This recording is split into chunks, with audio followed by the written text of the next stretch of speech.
You're listening to the Beans and Dice podcast, a podcast about how we game. Hey folks, welcome to Thursday night Beans and Dice live board game call-in show. I'm Carlos. I'm Rob. Wayne. And we are a podcast about how we game, and this show is dedicated to about how you game.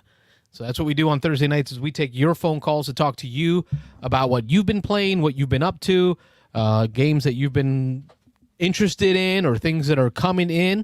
And joining us live from Seattle. Woo, we made it. Our man. Finally made it. One Are by you guys getting? Are you getting echo? Negative. No, we're good. No, we're good. You sound good. Okay, cool. You sound great to us. And no cat. Shut that cat up. Not yet. I went back and watched and confirmed. Oh yeah, It it went did through. get caught. It was on there. Yeah. It was on there. That was a throwback to last week's show. Yep, so I gotta go back and watch. Last week was great. We had a lot of new callers. 3 new A lot of callers. great conversations. Yeah. Viewers. We started it with Giveth the Beans last week. This week, I don't have a Giveth the Beans. We did get to play pre-show, Wayne and I. Wayne brought over Trekking History. Trekking through history. Trekking Through History by Oh, God. Underdog Games. Oh, games, yeah. Underdog Games. Yeah. Yep. And he and I got to play it. Rob had a school event, so he did not get to play. So I'm not going to say that we're going to do the full review on that. Yeah. Because we just didn't give it the beans enough. We gave it a little bean. Not the full beans. I feel like you might have been a little disappointed with it, though. if Rob was here, I would have gave it that second play. Yeah. Right. Wayne taught it, gave me the first play, and I think I got everything I needed to know out of the first play of how to play the game. Yep. Now I want to get the bigger multiplayer play. I did not feel that doing a second game, just me and Wayne, was really going to add too much to it.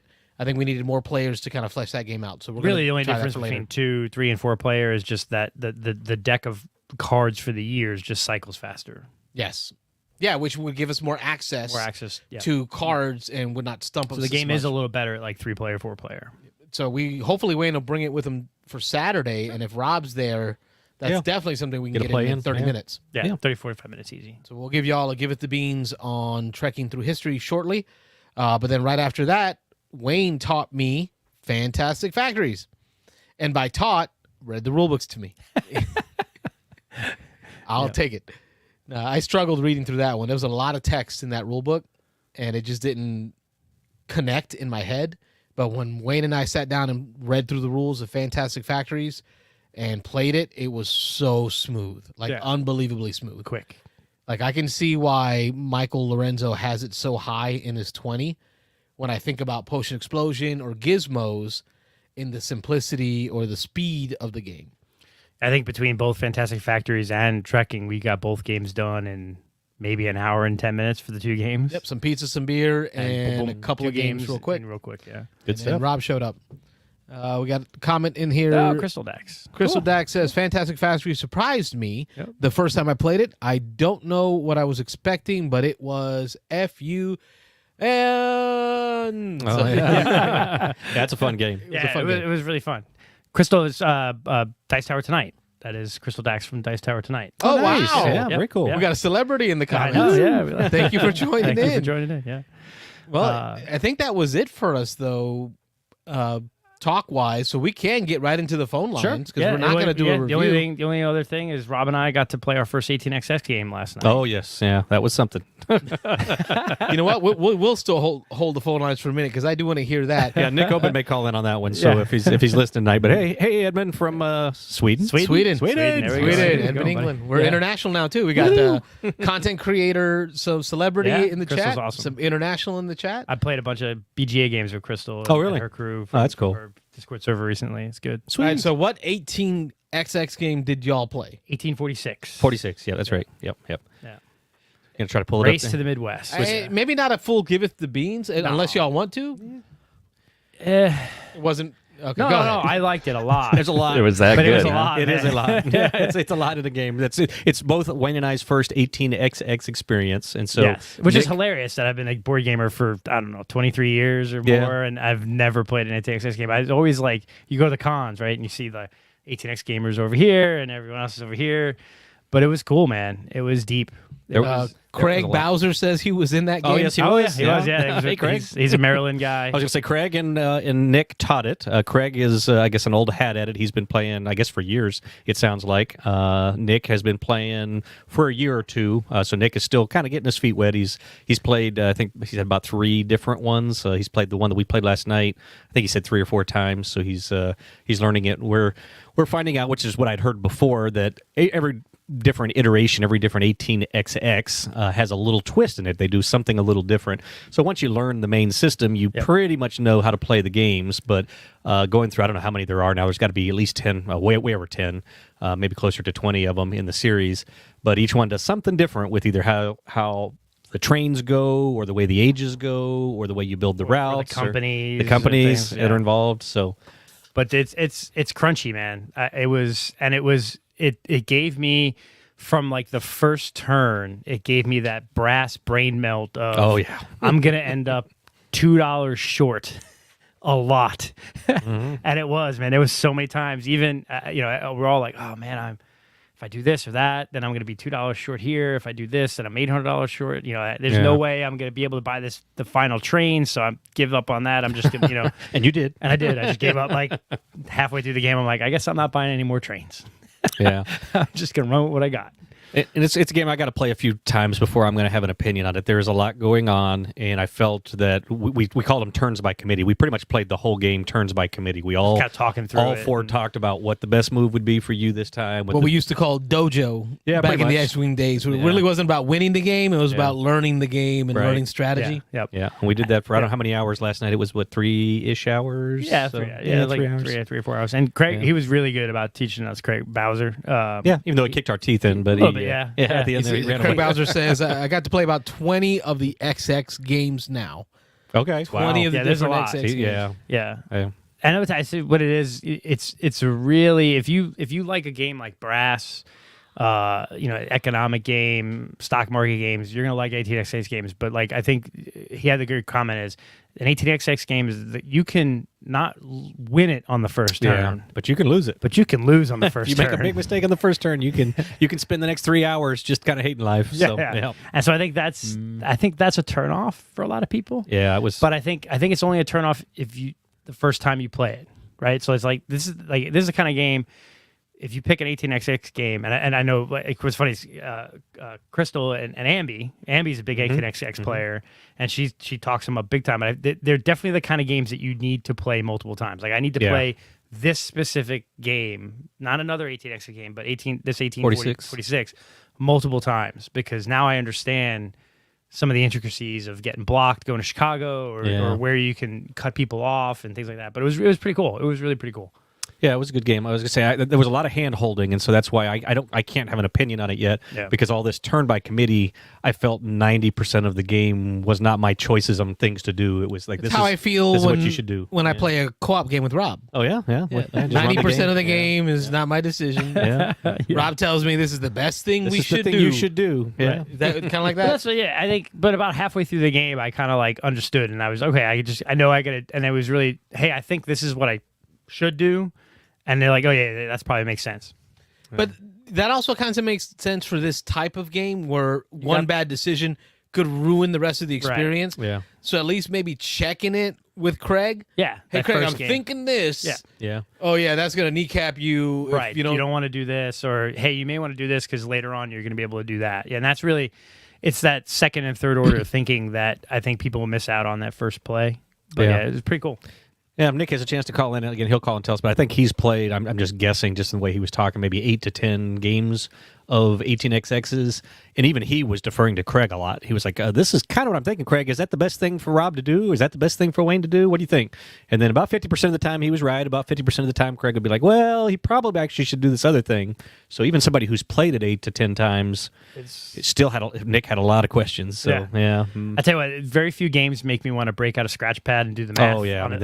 Like I'm trying to do math in my head, and I'm like, all right, I got 800, and if I do this, I do that. I'm like, man, I should write this down. Yep. And if I'd run this route, I'm going to make this amount of money, and then the order you do things, you can lay track, which costs you money, and then you go to where you run your trains, and then that's where you make money, and then part of that same turn, then the next step is to go and buy new trains, and so you're trying to figure out, all right, so I'm going to spend X amount of dollars, then I'm going to make X amount of dollars by running these routes, and then am I going to have enough money after that to buy a new train for the next round? So it's a lot of math, a lot of thinking stuff through.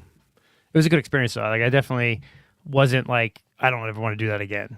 It's like, I want to do that again, but I want to play this version of the game. Yeah. I don't want to try to play other 18X games just yet, because I feel like I need to, like, not master it, but I need a couple more plays to get it down. Is this the lightest version of the 18XX? I don't know if it's lightest. I think Nick said it was one of the more friendly, More forgiving. to learn, Most forgiving. more forgiving. There's a thing that as you move through the eras, if you have like the first era trains, when the third era starts, the first level trains rust.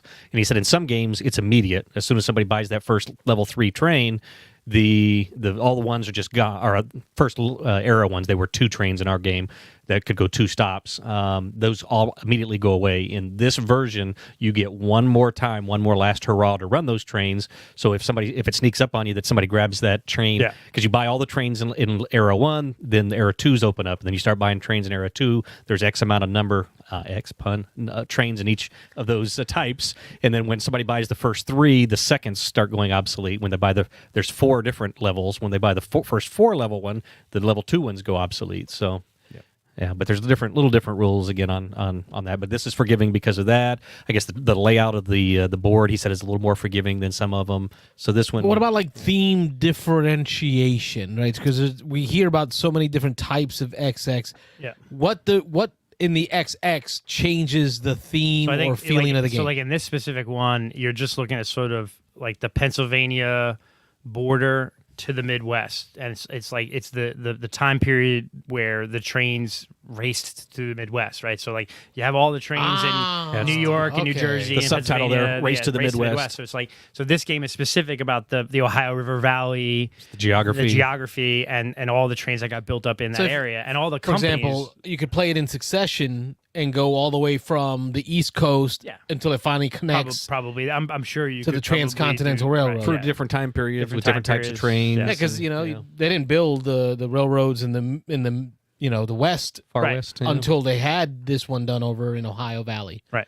Okay, that makes sense. That connects the theme for me a little bit. Yeah. All right, buy, try, or deny. Try. I mean, it's not expensive. I mean, this one I looked on like Amazon and a couple of the game company stores had it for like $40-$50.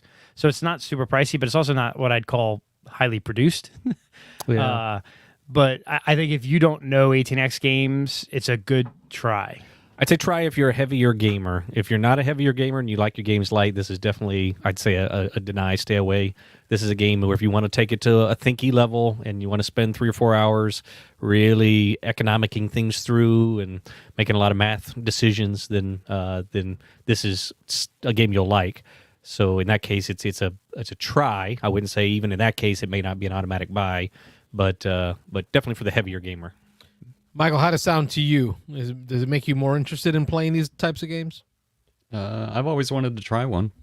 I think the closest I came so far is Age of Steam, but I know that there's like no contracts and stuff like that in that particular game. But when I lived in Florida, Lonnie was we were supposed to get together and do Chesapeake. 18 Chesapeake. Yeah, that's funny which is because Craig like just the mentioned intro. it. Craig just mentioned it in the chat. 18 there you go. Chesapeake Yeah. is another great beginner title, and it covers the very first railroads in the U.S. Go Gadget Eyes. Yeah. I think I'd asked Nick about that. Actually, I think he was even on the show. He had said that again, in some ways, Chesapeake is more forgiving. In some ways, it's less. I think he said in Chesapeake, when you hit those levels, those trains go obsolete immediately, and that's a big part of the game. We talked about. We joked about how that Nick and Craig prepared us for what was it, the train rush? They kept calling it. You got to watch out for the train rush because if all of a sudden people go on a spree buying the trains, all the ones could go away, all the twos could go away, and all of a sudden you're in the third age, and all your twos just automatically are obsolete.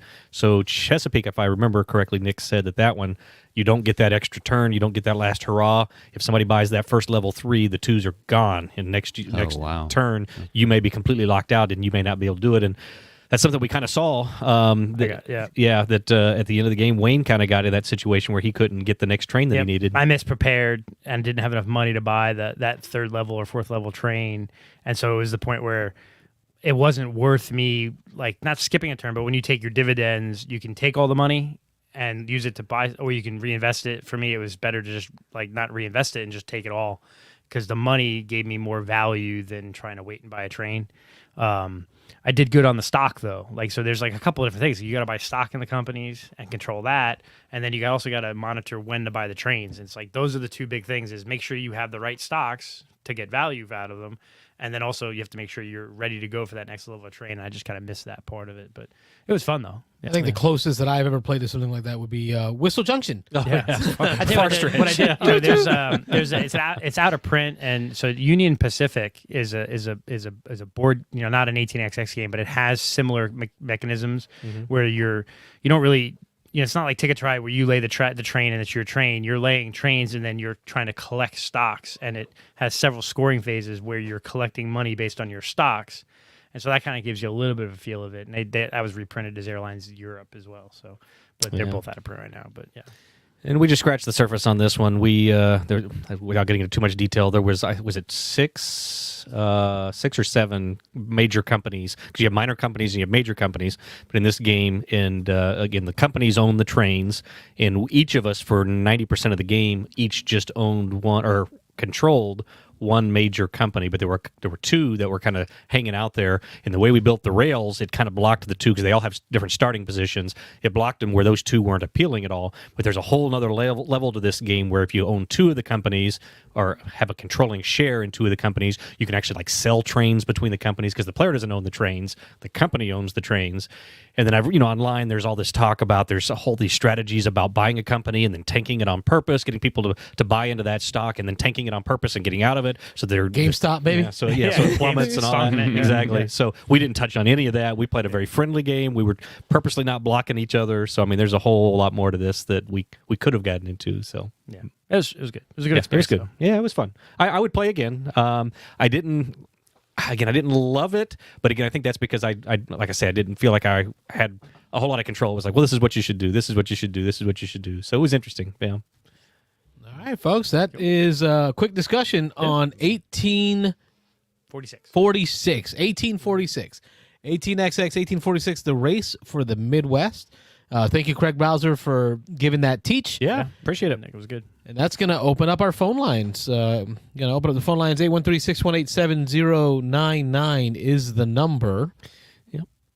And this is where you get to call Did you guys talk about Fantastic Factories there?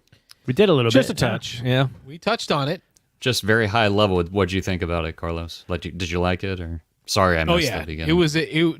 It was immediate like. I knew you would. Engine building and yeah. The question is, on one play, does it go above 20? Gizmos? Ooh. I don't know. Like Gizmos feels so much more fiddly. Yeah, I said. Where this is so much more distilled. I love it. I love the main board. You get the one pick, and that's it. And that's what we do around Robin. And then everyone roll their dice and rock out. Yep. Yeah, it moves pretty quick. But don't you agree that the rule book is like, who thought of that rule book? Isn't it the easiest game to learn? And then you know. I do feel like the rules. I mean, I was reading through them, and I'm like, okay, I understand what you're trying to say here, but why did you take 1,000? Why'd you take 100 words to say? Exactly. Oh yeah.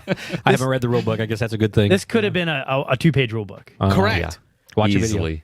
Like we had a couple of questions that came up with regards to like, does a 6 roll to a 1? Order of operations, activation, corner case scenarios, like does adding +1 to a 6. But all that was addressed in the rulebook. Yeah, you just because they had the cards individually listed out. Yeah, and it kind of answered the question on each one. Some of the stuff we just had to recognize. It simply says activate each card one time. Yep, that's it. Right? It only says it once, but you kind of had to remember that because I wanted to re-roll over and over again. Guess I couldn't do that. Nope. And then only being able to build one named building in each of your cities. That one I kind of figured because that's similar in Or is it Machi Kurosawa? Except for the I ones don't that know. say Yeah. you can have multiple. Yeah, like but, the and Obelisk. those. Yeah, we didn't go the obelisk and statue gate, but I can see where obelisk could be good if you really try to. And that's what got me thinking about it was because of the obelisk card. Like, oh, okay, that means I can only build one of each. But again, the fun part about these engine builders that I like the most is I don't know when to stop building engines and when to start running engine. Yeah. Like, you know, so that's that. That was Carlos's downfall. As soon as I saw Wayne Keep like building. triggering multiple goods each round, and I'm like, okay, I got 2 goods built this whole game. Yeah, it was like at one turn where Carlos was like, "How many goods do you have?" I'm like, 8, and he's like, "I only got 1." I'm like, crank, crank, crank, crank, crank, crank, like an Not old doing it Buick right. trying to get this thing Not going. doing it right. Yeah, It was nice, and I guess Wayne and I talked about how we didn't like that you only purchased 1 card around, but how we also did like came it back around to that. Yeah, I was like, "Oh, I want to buy more because than it one kept things card." moving. Yeah, yeah. yeah. Yeah. And I with the only 1 card around from the main board, I was like, "Man, how are we going to go through this deck?" But we did in Oh, one you game. burned Just through it. just the Carlos and I went through like half the deck. Yeah. So that was pretty quick. So Beans and Dice Podcast. State your name. Where are you calling from? This is Ron from Atlanta. Hey, Ron Fraser, how are Hello, you? Ron Fraser. Ron. I'm doing all right. A little under the weather, but I'm fine. Sorry to hear that. Yeah, there's some kind of crud going around. Too Always. much partying on your birthday. That's what it was. Yeah. Right. What you got going That's on? me, man. Hard partying. So I want to talk about a couple of things. Number one is I don't think you guys have talked about the Dice Tower Award nominations. Not yet. We started a channel on the don't know. Discord, but we haven't talked about it on any stream to date. Wayne did give us a list of all the nominees, and I have them in a fancy Excel like Wayne does, so that we could talk about them during today's show. What are your thoughts on the nominees' nominations? What do you want to talk about? There's a lot that I haven't played, and so I would really like to get as many of the Game of the Year nominations to the table as possible. So that would require me to kind of get out to some events, and so we'll see. I'm going to try to make that happen. I don't know how many of them I think is going to get played, but I would love to get as many as possible. And That's been exactly category. It's exactly our thought. I just was going to chime in there on that we had a discussion after the nominations first came out. Last year, we did a podcast on it, and we'd made our predictions, and that was pretty shortly after the nominations came out. I'd say it was within a couple of weeks. This year, we talked about we haven't played so many of them, so we debated, should we do an immediate reaction now, or should we wait and try to play a bunch of the games? And the awards aren't given out until August this year, and so that leaves Gen us, Con, right? yeah, Gen Con. So it leaves us a good 3.5 months. So we decided, I think, kind of informally, and a little bit of discussion that we had, that we're going to try to play as many of them as we can, maybe over the next couple of months. Even though we're going to miss the hype right now, but we're going to try to get some of them experienced, play some of them, have a better opinion on them. We even talked a little bit about trying to get some of them recorded and up on the channel so some of our followers could watch in games that they haven't played. They can at least watch us play and give them a bit of an opinion on how they would rank the game, or if they would vote for it or not. And I think what we're going to do, it was funny, I think this is the lightest year I have. I think what did I say? It was like there's 33 unique games nominated for Dice Tower Awards, and I've played 13 of the 33. I played 17. I was like, but oh man, that's crazy. Yeah. That's probably Yeah, the but lowest in a while. That in the chat, Yep. Odag, the James Golden Odag said Geek. the Golden Geek list is a much better list. Wayne, I pulled up your file for the Golden Geek list. Yeah. Yeah, there's a They lot. got a lot of There's a games. lot of stuff. We Yeah. ain't playing all those A games. better list. It's definitely a larger list with a lot more games on it. So I don't know. And they break out light, medium, heavy. They have different kind of categories too. You know? All right, so we'll do this one.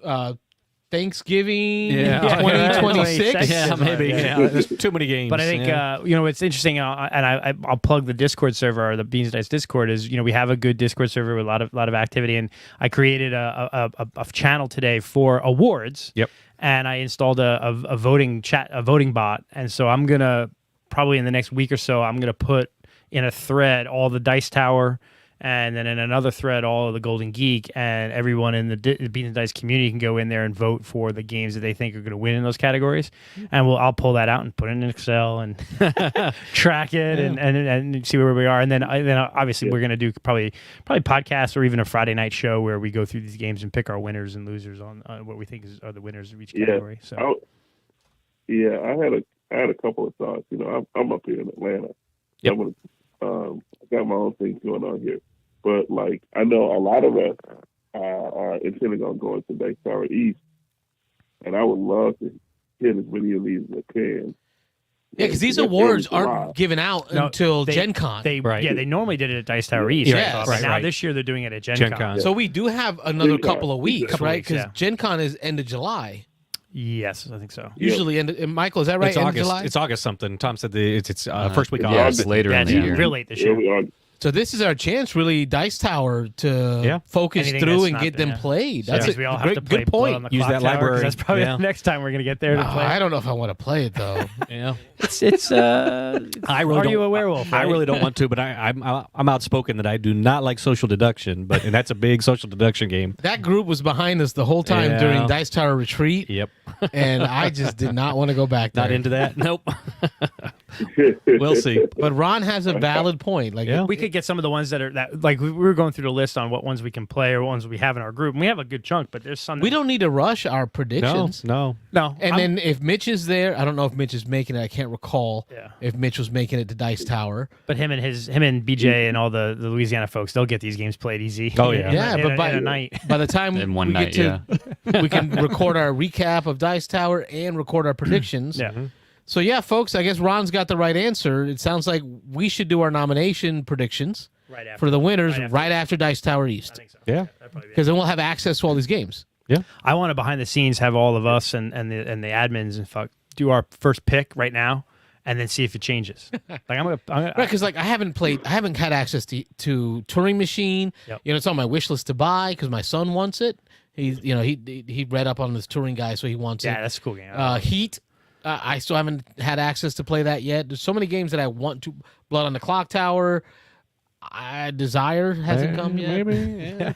All right, after The Dark Dice Tower Tower, we know will that- we'll publish it. I don't know anybody in our group that did Return to Dark Tower, so that might be No, the that's first gonna be chance one. we get That's to- going to have to be That'd be a Dice tougher Tower. one, to find for Maybe us. Dan has it.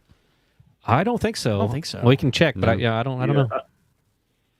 Yeah, that's one I don't have any excuse not to have played Return of Dark Tower, because like every time I go to the game store and I'm doing something, whether I'm going to a meetup or the Bar with Champions, or actually going to a board game meetup, somebody has it on the table. Oh wow! Oh, yeah. Mm. And so I just gotta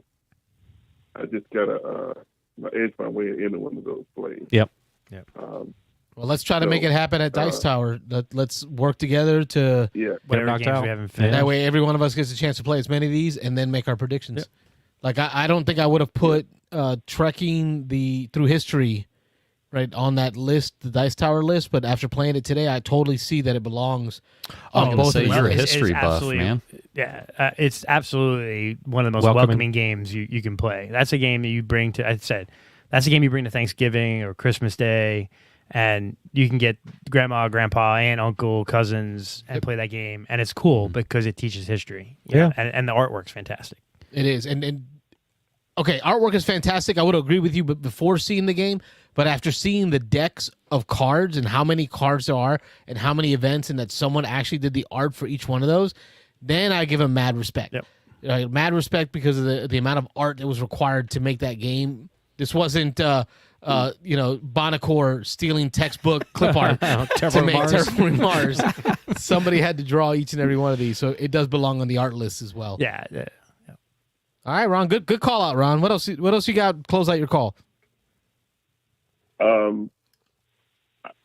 I have to say something about it because it's completely heinous. But if you folks are not aware, I know you guys are aware. There was a Magic the Gathering YouTuber that got his hands on some Magic cards early I thought I saw an article about that. Or 6. I almost posted it even after that. Go ahead, Ron. Yep. Yeah, and so Wizards of the Coast sent the Pinkertons after them.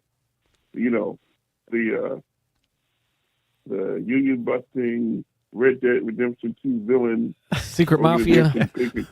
What year is it? You send the Pinkertons. Yeah. Like I had to Google it to see are they What was still that? around? What's up?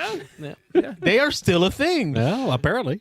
Seriously? And they're still supposed to be as badass as like they've always been. Like if Pinkertons show up to your house, because the guy said they took the stuff. Oh, yeah. They're not cops.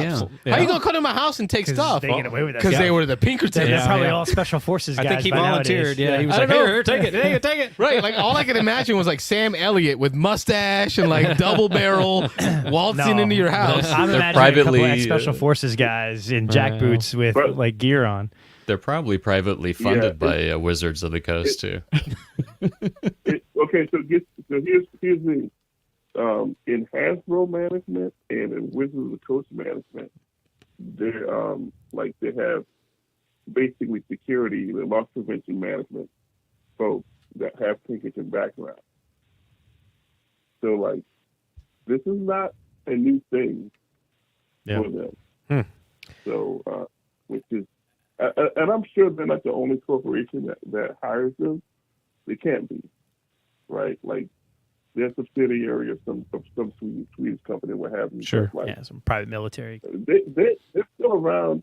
They're still around using that name for a reason.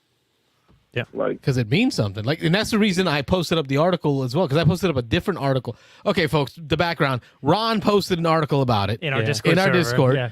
and then I followed up with a different article from a different. After that. And then Rob's making fun of me because the two articles took it a little different Different approach, Oh, yeah. and that Pinkerton focus, I think that really stood out. Well, I think what's interesting is the company made a mistake. They sent cards Right. that weren't released yet to this guy by mistake, and he got it, and he's like, "Oh crap, this is awesome! I'm a content creator. I'm gonna put this on the Yeah. YouTube," and he did. Why wouldn't you? Right. Why wouldn't you? I honestly, I'm not. I haven't read any future articles, but if I'm that dude, I'm getting a lawyer and I'm suing because y'all just came up in my house and like Took my stuff. took my stuff and like you're talking about illegal search and seizure. I mean, like if the police did that, I got the feeling from reading the articles that he was pretty willing to turn it over, though. Yeah. Whether he knew what he did wasn't right or completely wrong, level yeah, or whatever. probably, but- Yeah, so I doubt But he'll just do that. Talk but about yeah. bad PR though Yeah. between the OGL and Rob and I, Carlos and Ron and I have talked about it on the show a few times. We did the whole D&D show, which we'll have another show next month. Like I swear I still hold to that new CEO, the woman that worked for Amazon and Microsoft, she doesn't last another year because this is two major scandals on her watch. And I love how didn't Ron they, put it. Go ahead, man. Go ahead. Ron put it in the chat. Wizards of the Coast, sets up OGL. We're sorry, we love you, content yeah. creators, we want you. Come on back to us. We'll do whatever you want. Check out our cool movie, right? Ron was saying this. Yeah. And then ends with sending the Pinkertons to your house. Yeah. Back and forth. What'd you say, Mike?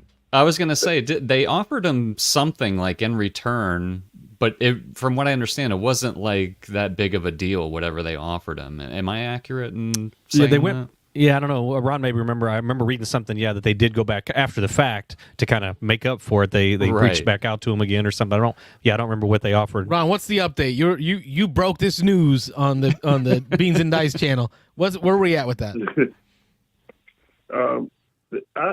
I don't remember specifically what they offered him, but it was something little. It was something minor. It wasn't like I want to say it might have been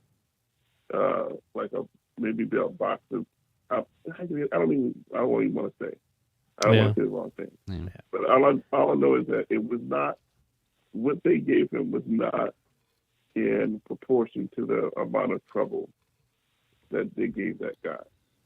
And it was it's wrong. And one of the articles talked about how in the past people have definitely shared, a few cards or whatever. They've shown a few things, and then the Wizard of the Coast, historically, their reaction has been that they've just cut that content creator out. They've said, all right, we're not sending you any new product.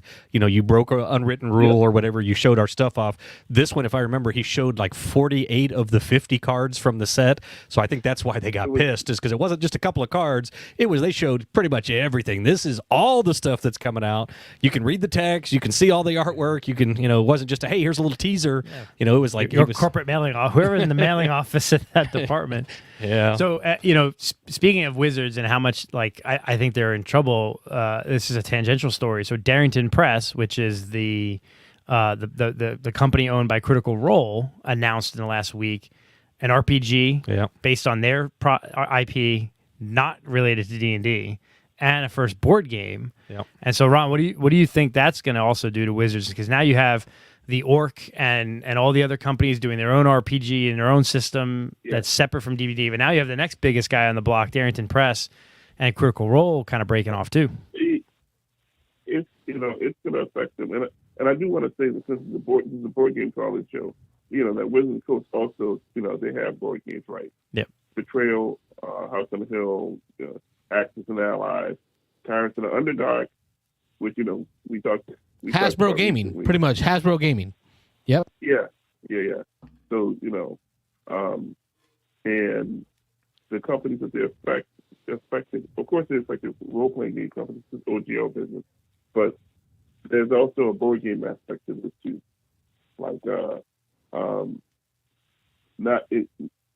With this Magic thing, that's more directly related, right?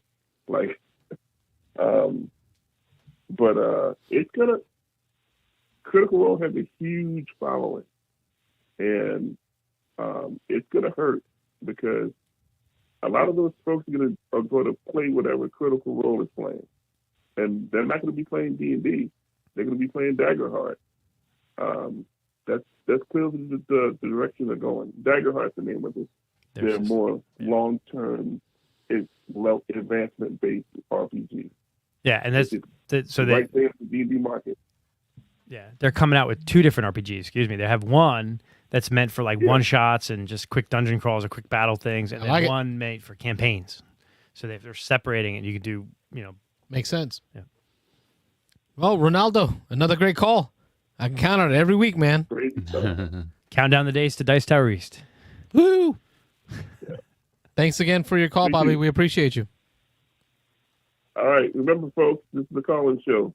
There you go. Do like Ron does. Make the phone ring. Call in. Light it up. Right. Thanks, Ron. Have a good night. All right. Take care. Good call. Another good call from Ron, as always. Yeah, good topic. Daggerheart. I'm going to have to look into that. Yeah, and that's their campaign one, and they have another one that's going to be like They're starting to leak more information about D&D 1, the new D&D, how they're updating the Dungeon Master's Guide to include campaign, like how to build a campaign, and include how to run. It's actually going to have a campaign built into it, which is what's I think currently is missing from the current Dungeon Master's Guide. So hopefully that helps. Beans and Dice Podcast. State your name. Where are you calling from? Hello and good evening. Happy Thursday, gentlemen. This is Nick from Wesley Chapel. Nick Oben, how are you? Hello, Mr. Oben. What's going on? Oh, just causing trouble on another Thursday, just like you guys. What's going on with you, choo choo choo choo? Did you catch all the 18xx talk earlier? I didn't actually. No, He was watching the Lightning game. I tuned in time for about half of Ron's call there. I do see my good longtime college buddy Craig there in the chat, which you saw. You've already covered it a bunch, but we talked to Craig a little bit about it. So, but yeah. Oh, did he call in? Oh no, he didn't. I'm sorry, but through the chat, we saw that he was in there, and that sparked us to start talking about it. So, and then he was chatting with us through the chat. Yep. So, if you already covered it ad nauseum, that's fine. I did have one question for you, as now you've gone through it. If you've already covered it, that's fine. But I'm interested in your opinion on what is it a different thing than just another tabletop game that has, area control and a market economy and tile laying is it actually a different thing like I think the community says it is, or is it just a tabletop game with rules and components and a board? What are your thoughts? And you can tell I'm kind of leading the question. Yeah, I think it's a tabletop game, right? But I think where it, and I did say this, I think where it creates its separateness is it's the complexity and the need for multiple plays. And so if you're a board gamer and I played board games for 20 plus years and just never played one. And I always shied away from playing them at the cons because I knew that was a game that I'm going to sit at the table and there's going to be 4 other people at the table that they've played that game 30 times or 40 times and they know all the ins and outs and they know the math and I don't know none of it. I'm going to get smoked in the first hour and I'm going to sit there for 3 hours and going, okay, I'm just going to do that. So that was enjoyable. Yeah, that was great. That was a lot of fun. Waste of 3 hours. Yeah. So I almost think like if I was a convention person or something like that, I would like find that one guy who's an evangelist for 18x games and offer like newbie trainings. Like, hey, wanted to learn 18xx? Come learn from Nick. He loves it. He loves to teach it and that kind of thing. Because I think a lot of gamers, especially people who like heavier games, would really get into 18xx stuff if they played it enough. Right. Well, it's interesting. I feel like that's a comment on the community and the culture around it, not the cardboard. Right. The comment you just made there is, because of the community around 18xx games, normally when you play, it's you're the noob and the other 3 guys have 30 or 80 plays in, right? And because it is culturally a hobby game, and so like some people out there are just, they play 18xx games, they have 100 plays in them, and that's all they play, right? But I would say the same thing of a game of Barrage, right? Or On Mars. Race for the Galaxy. Race for the Galaxy. Pick a heavy rule set cardboard game. Put yourself at the table with players that have played 30 times. Yeah, and you're the noob, and your comment applies, right? Go back to Puerto Rico. Like back in the day when people played Puerto Rico so much, you sit down at the game and you do the first thing and people go, oh, really? You just lost the game. I'm like, why? It's the first turn, because you have to do this and this person does this and this person does this. And you're like, okay, I'm just here to play a game, guy. Relax. Yeah. So, I mean, I will say that here now it's my show, right? I'm the caller. Yeah. Go. I will say that my experience was that where I came in thinking it was a different thing. And it's not. I don't think it is. I think it's just a board game.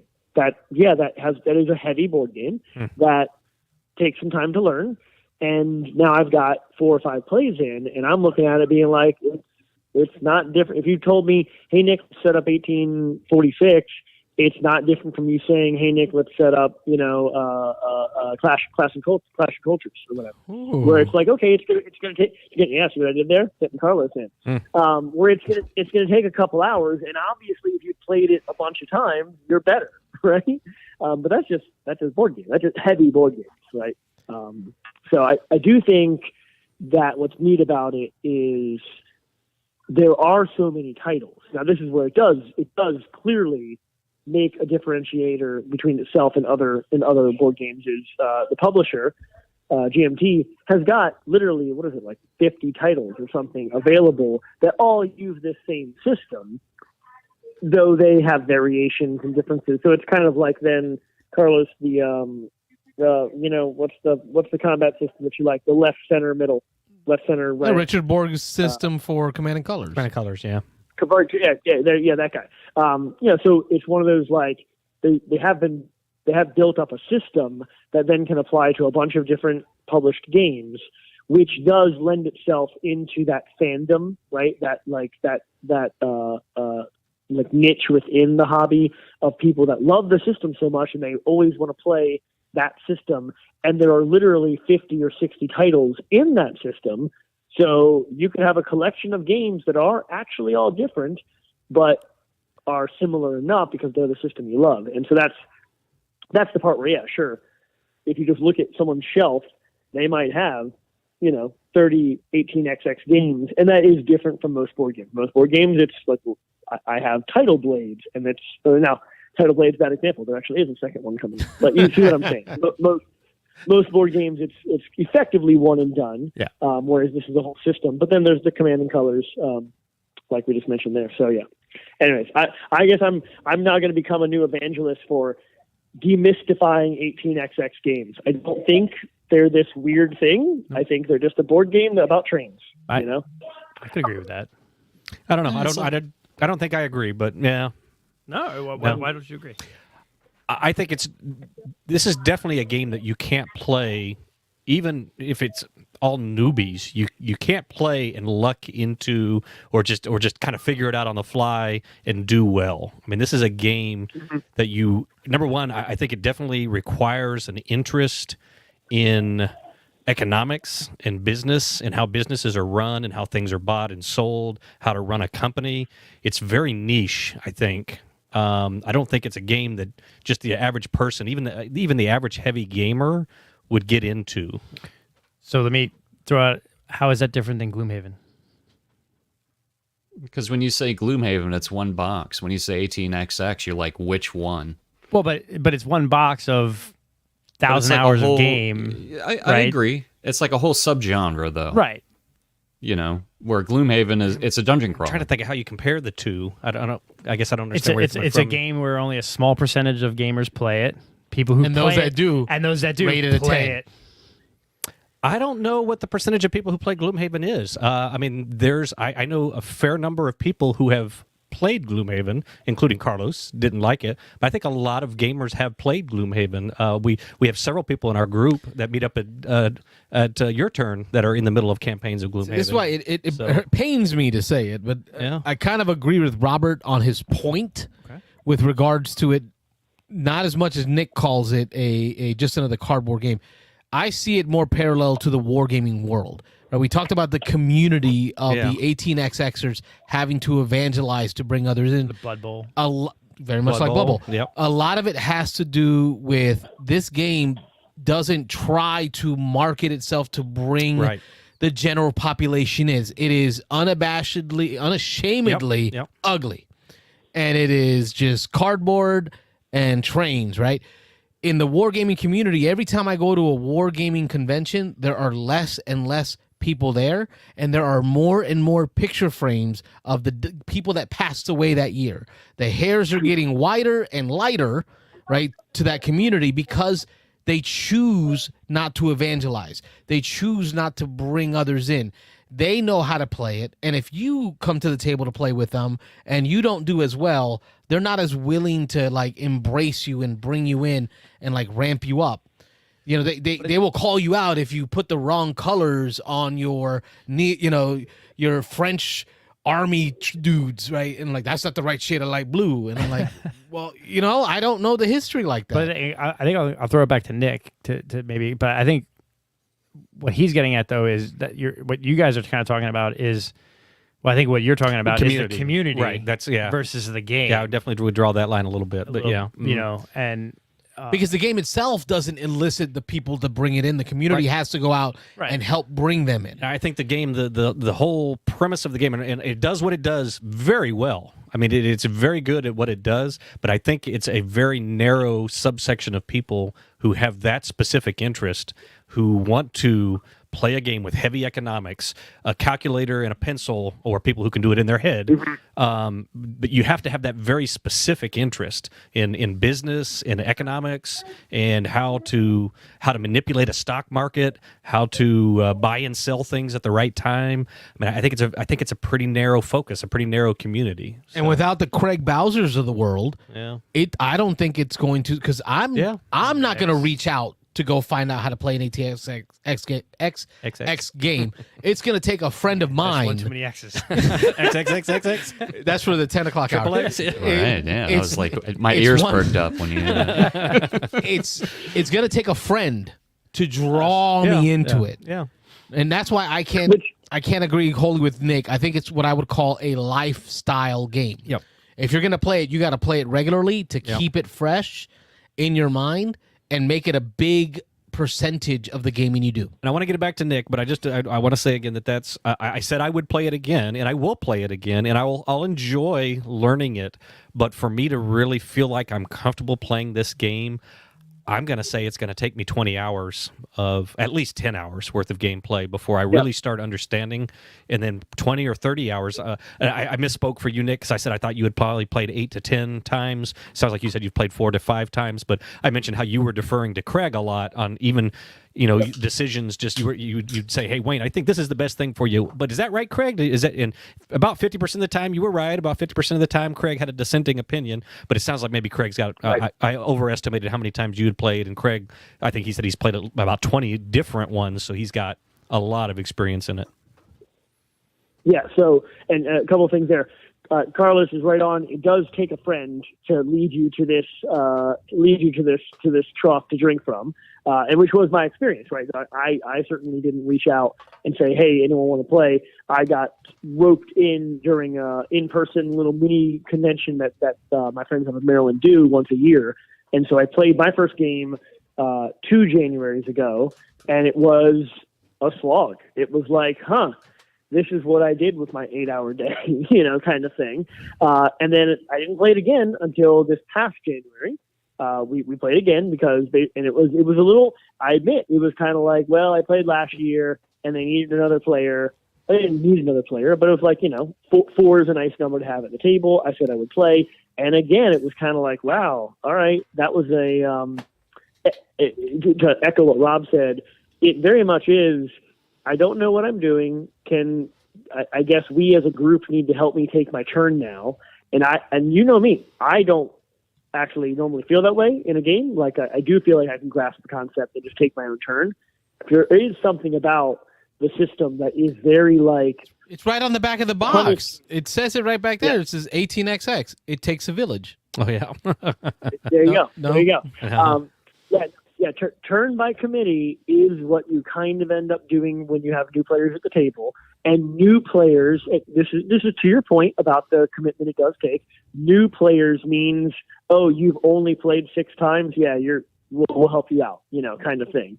So yes, it's a heavy game that is very punishing. I think Craig said it great. He's quoted this before. He said it last night during the online play. Yep. Is you can't win on the first turn, but there's 6 ways to lose on the first turn, and so that can be a little paralyzing when it's your turn. It's kind of like, I don't want to do one of the things that makes me just lose the game, and everyone else at the table is like, oh goodness, which is why you end up doing turn by committee, and why you end up kind of, hey, can I do this? Is this okay? And then you need to have more senior guys be like, yep, you're fine. Or no, don't do that. But I don't know. So yes, it is a very much exaggerated game in that regard. But as far as punishing and taking time to learn it, taking time to get into it. So yes, lifestyle is probably the right term for it. But I'm now at that point, I think, Rob, you hit it on the head, 10 to 20 hours in, where you can take your own turn. And now, for me, I would just say, Carlos and I looked at each other when you said that. It's like, did he really just? I mean, it's true, but it's on the back of the holy box. Crap, 10 to 20 hours in, you're novice. You can now take a turn. Run your first turn. What was interesting is I think on you can take a turn with that and feel confident that you're not shooting yourself in the foot. Is what right? Is that you've grokked the game deeply enough that you kind of get it. But I mean, actually, Carlos, the Blood Bowl example that came up earlier is not bad. You got a new coach going up against Florida Man, right? He ain't never coming back. We will never see that player come back. Yeah. Does the new coach win in the first how many games? How many games does it take? I'll tell you, in X-Wing, it took 6 months of play at Armada on Thursday nights before I won my first match. So there are lifestyle games. I beat Rob how many board games do you really win, Warrior. Carlos? Not a lot. My percentage is low. I mean, come on, But even what's funny though is in 18, looking BGG, right? I think that game, which is considered one of the lighter of the 18xx games, was like a 3.9 weight, right? Again, that is not a 3.9 weight. That is in the 4s, right? It goes back to the whole skewed thing. Yeah. Because people who play 18x games are Yeah. the people most likely going to rate an Right. 18xx game. And this is the lighter of the And this is the- 18xx's. yeah. So nearly a 4, and that's based on the heavy gamers that play the game. They go, it's like a 4. Hey, like Rob says, everything is a light game. Right, Yeah, right. and No, it's so like, Rob no. compared to these guys is like, this guy plays checkers. That's Brass Birmingham. That's Although pretty it is- light. Yeah. Although it is interesting, and I guess this has brought me around to be like, okay, it is a different flavor of game, because even the weight of the game doesn't, I don't think, mean the same thing here, because the rule set, I can tell you, maybe my teach wasn't very good and we did it no, online. you did rules really are good. real You did good. Yeah. Yeah. Okay, but the rule set is actually, the 3.9 is fine, is right on. Right, like it's not that complicated of a game. There's a stock round and there's operating rounds, and you buy and sell, and money works out, and blah blah blah. On your turn, you can lay tiles and you can run trains. Like, you guys pick the rules up. The rule set is 3.9 is fine. Yep. The heaviness that we're referring to is how punishing the game can be, And the math and how, and the, and how you Order of you operations. can't know what to do. Yeah. You can't really know what to do on your turn, so you get this analysis paralysis, even if you're not normally lent to that. Anyway, so we can move on. You've already discussed it, but okay. I'm good job. This was when I said last night when we had our game, I was interested in your thoughts. This was the topic I wanted to, because I do still feel like I thought they were a whole other thing that I could not do, which I admit is actually kind of like the Blood Bowl world or any of those hobby worlds, where you look at it from an outside viewpoint and you're like, oh, that's something that other people do, right? And I will say that now, having a half dozen plays in, I feel like I can play these games. Like, I don't need to like stop playing other board games or stop playing Blood Bowl or only play this or only play that. It's like, I'm the Omni gamer guy, and I guess I'm kind of being a spokesperson for that mentality. Like, if you play 18xx games, cool. Also play, Marvel United, right? Like, it doesn't need to be the only thing you do, I guess. Yeah, just funny. There you Carlos is pointing out, he just was flipping through the BGG. One of the pictures have a calculator on the side. So, yeah, I mean, this is a game that some people can do the math in their head and some people can't. So, I was gonna ask last night, because I actually did have a scratch pad and I was writing some numbers down here and there. And I'm like, I was gonna ask, like, hey, if you play this game in person, is it all right to have a calculator out, or is it all right to have a scratch pad? Dude, I'm going to have an Excel spreadsheet.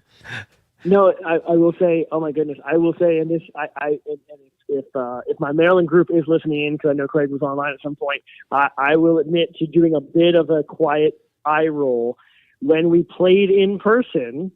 And nothing against it. It worked. It was good. But when we played in person, when it came time for final scoring, one of the guys there pulled out his laptop and said, "It's okay.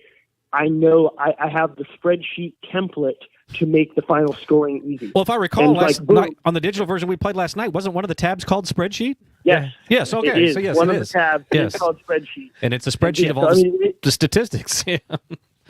Yes, and so it is a very, certainly at the end of the game, whoever has the most money wins, and the money is just divided up. The reason you need it is, like, you might have 60% of one company, 40% of one company, 30%, 20%, 10% of 5 different companies, plus the cash in hand, plus you might have some other value somewhere else, right? And you just need to add up all those numbers and do the percentages, blah blah blah. So it's like any other game that has an annoying end game score pad. This has got that, but requires almost real math to do. Well, that's all. Even mid game, though. I mean, I'm not going to call Carlos out, but I'm calling Carlos out. I mean, he's challenged sometimes with math. I mean, just in just regular games we play, but in this game, we talked about it again. I don't want to rehash everything we talked about earlier, but the order of operations is a thing you have to think about every time, because you spend the first part of your turn laying the tiles, and then you spend the next part of your turn choosing the trains and running the trains and picking which stops are going to go to. So you spend a little bit of money, and then you make a little bit of money, and then then you have the opportunity to buy trains with the money you just made. So you have to think, if I want to buy a train this turn, I need to end up with $800 at the end of this turn. I need to lay 4 pieces of track, or 2 pieces of track in most cases, but I need to lay 2 tracks, and then I need to calculate where I'm going to run these trains once that track is down. Which cities am I connecting? How much money is that going to make me? And now do I end up with the $800 I need at the end of this turn? And this is all just one turn. It's not like I build track and then Carlos builds track and then Wayne builds track. I have to build This is my all track. your turn. Yes, my turn is build the track, And I watch you. then run the trains, and then you then go decide and- if I have enough money to buy. Oh, and before that, I have the option to reissue some of my shares of stock, because if I do the math ahead of time and I don't have enough money, I can resell put one of my shares back on the market for that extra $80 that I'm going to need to buy that $800 train at the end of my turn. And so this is, there's a lot going on. I will say, Rob, all you just did in the last 37 seconds is prove that you got it. Yeah, You I understand the terms, it. like- It's just my head hurts, that's but but I spit it back out. Not beer and Yeah. pretzels. Hey, man. No, not a beer and pretzel game. Well, I'm glad some of the Beans and Dice crew, including enjoyed Nick, Yeah. got this under their belt. Yeah. I'm ready to play another one. I'm ready to play some Whistle Junction. Some Transamerica. Yeah. Anyway. Diego says, starting to sound like a lot of work. Carlos will be spinning up the 10th version of Ticket to Ride, while Wayne and I are doing the 10th version of 18X. It'll be great. Yeah. XX. All right. I have done my duty, which is to get you to your 10:01 p.m. Oh, after dark. time. Now Yep. we One more There you thing go. before we let you go, Nick. I don't want to cut off if you have any other thoughts or anything, but there is some interest, I know, in Wonderland's War Saturday, and I think I heard that you were planning to possibly bring that. Yes. Okay, it's on the Dice Tower Awards, and I know several people, including Wayne, if there's a spot at the table, wants to get that played. I've played it already with you. I think I've played it twice actually now, so I'll forego a seat, even though I like the game a lot.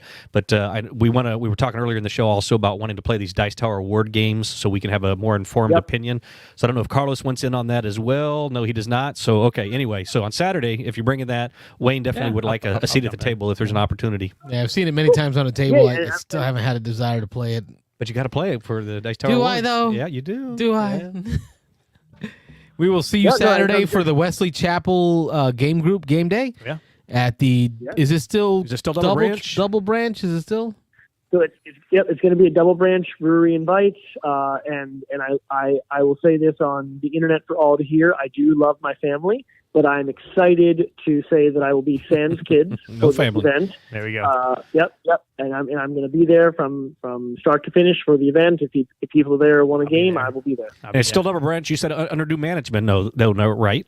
It is. It is under new management. I talked to the new general manager. He's excited to have us. I'll actually shoot good Yep. minds. I'll shoot him an email right Here's- now. It's going to be the same setup though. It's Same food and everything? wooden $10,000 question. Do they still have the pretzels? Yeah, I was gonna say, well, it's the first thing my wife asked, is it the same food and Same thing everything? my wife has too. Yes. So I will say actually I do believe that they did slim the menu down as they kind of revamp some with what they want to do with the vibe. So the beer is all the same. The menu is smaller. I feel like bar food is probably still what you're going Pretzels to find are and probably- expect, and pretzels are probably still there. I can double check. I'll look. Be a revolt, man. I know.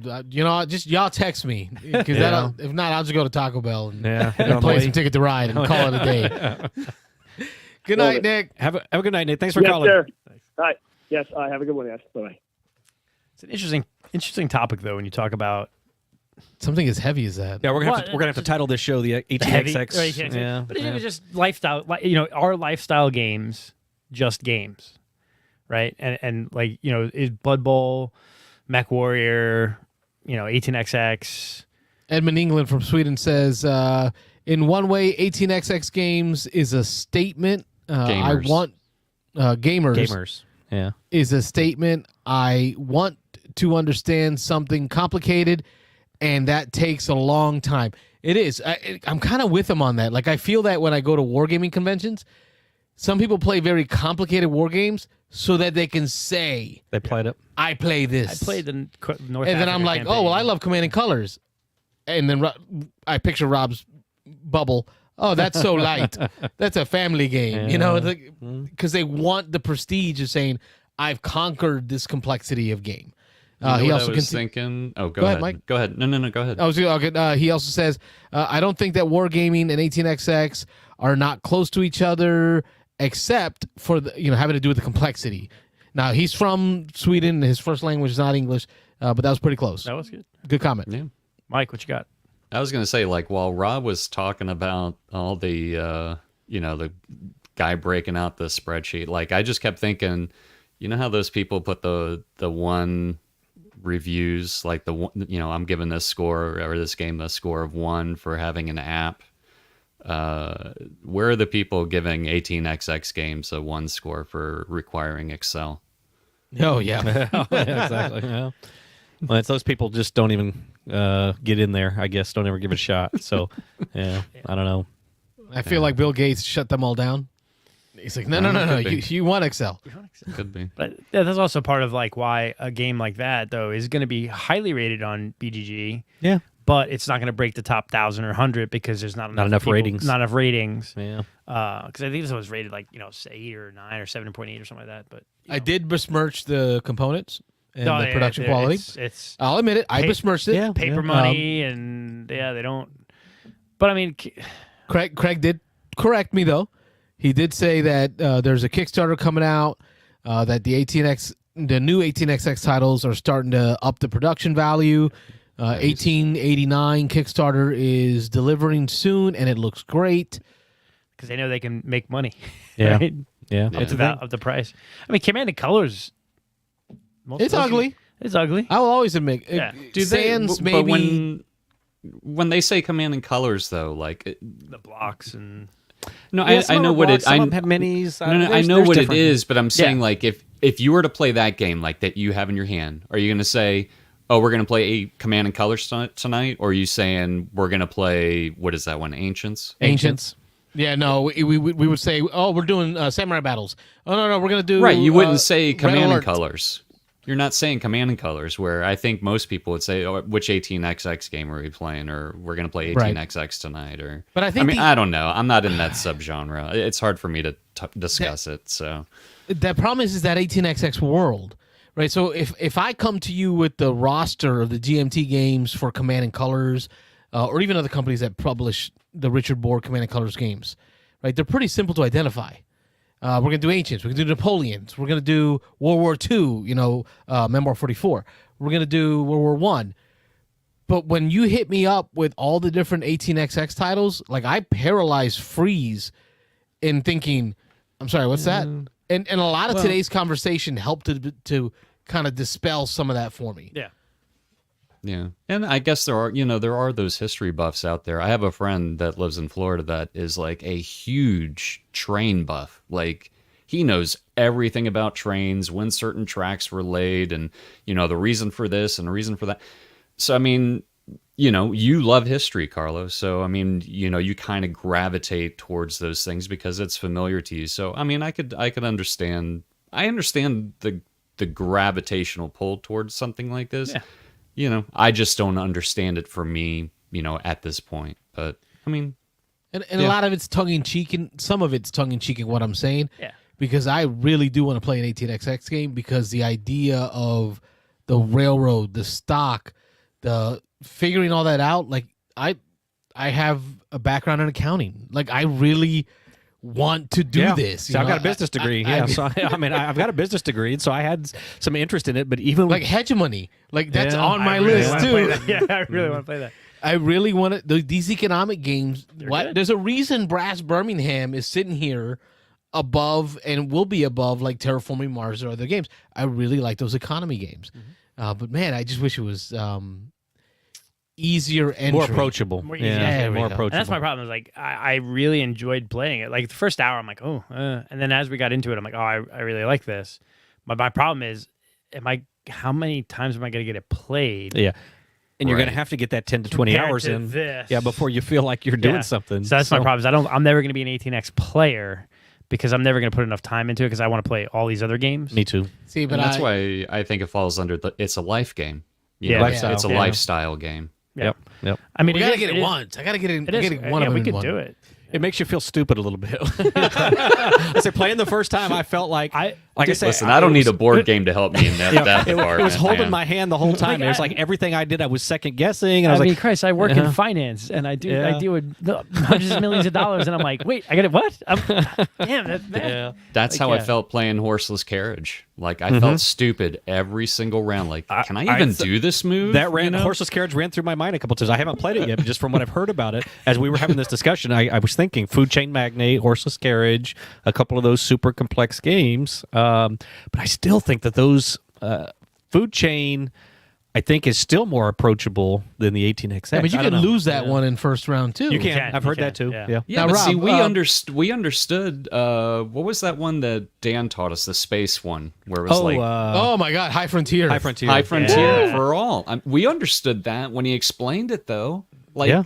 and Well, that's it wasn't an hour to explain, but yes. True, True, but but we I mean- had an hour to teach last night, so that's Yeah. a pretty It complex took game. it took and I me think 3 we all- hours to get Wow. a rocket into Yes, space. Yes, yeah. Yeah, Like, but so for sure.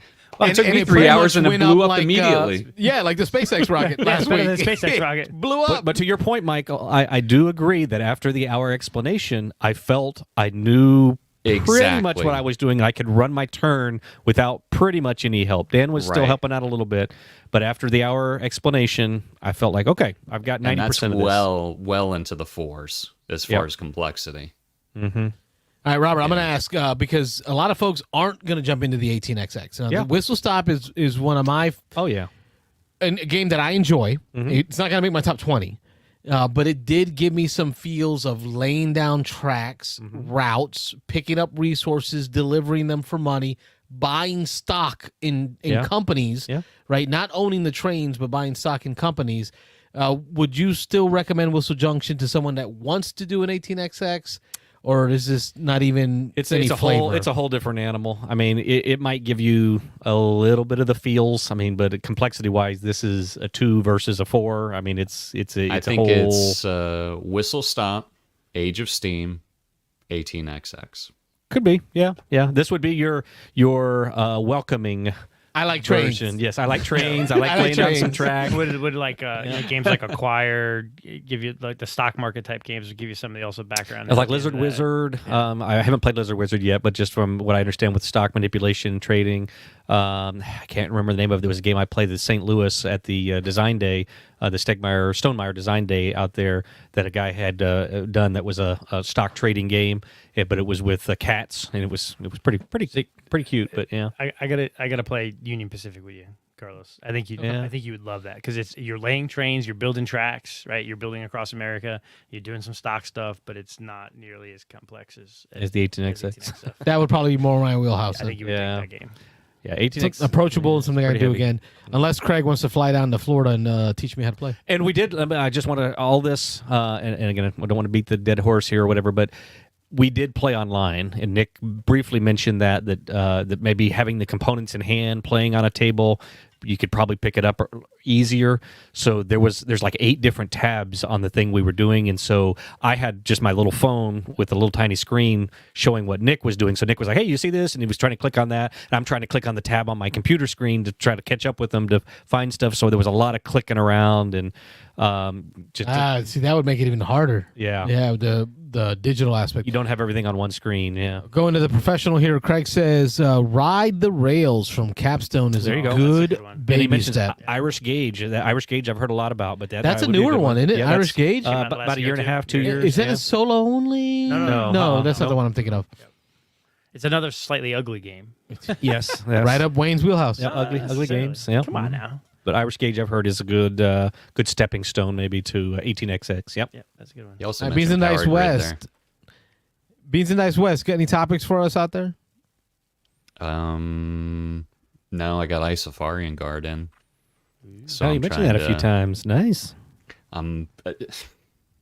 This box is like, it's ridiculously heavy. Like, I'm surprised things didn't blow up inside the shipping box, just because of the sheer weight of it. But I was kind of like separating it. I'm getting everything situated right now. But as far as topics, I played, got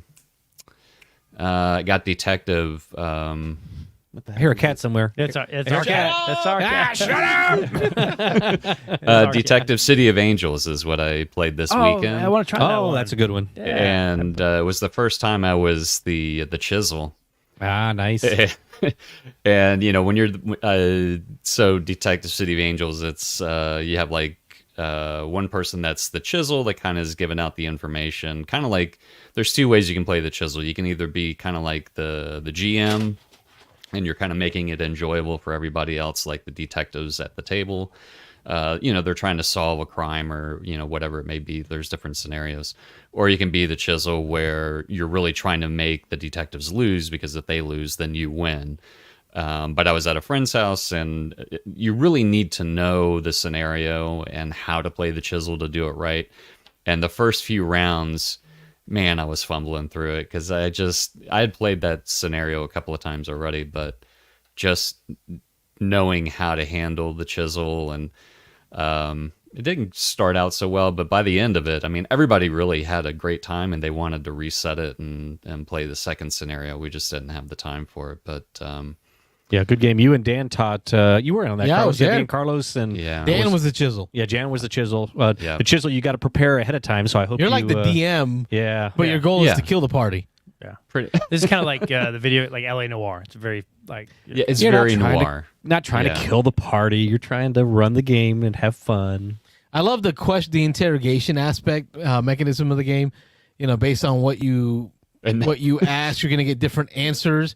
So yeah, like either the truth or BS, and Right. yeah. But when you're playing the chisel, like it'll give. This is the part where I screwed up. So when you're playing the chisel, it's like kind of like you're putting a card inside of a sleeve where only one of the answers is showing, right? And then you kind of slide it over to the person that's questioning either a person, or they're asking about an item, or well, in the chisel's handbook, it tells you this is the correct answer, and these are the only wrong answers that you can give. There's like different characters and stuff. I'm like handing stuff over that has absolutely nothing to do with what the people were asking, because I just didn't have it straight in my head. And they're looking at it and they're like, well, first of all, I'm calling BS on this, but I don't think this has anything to do with what I was asking about. Then oh, man, you're right. where were you last night at 3 a.m.? Purple. Yeah, right.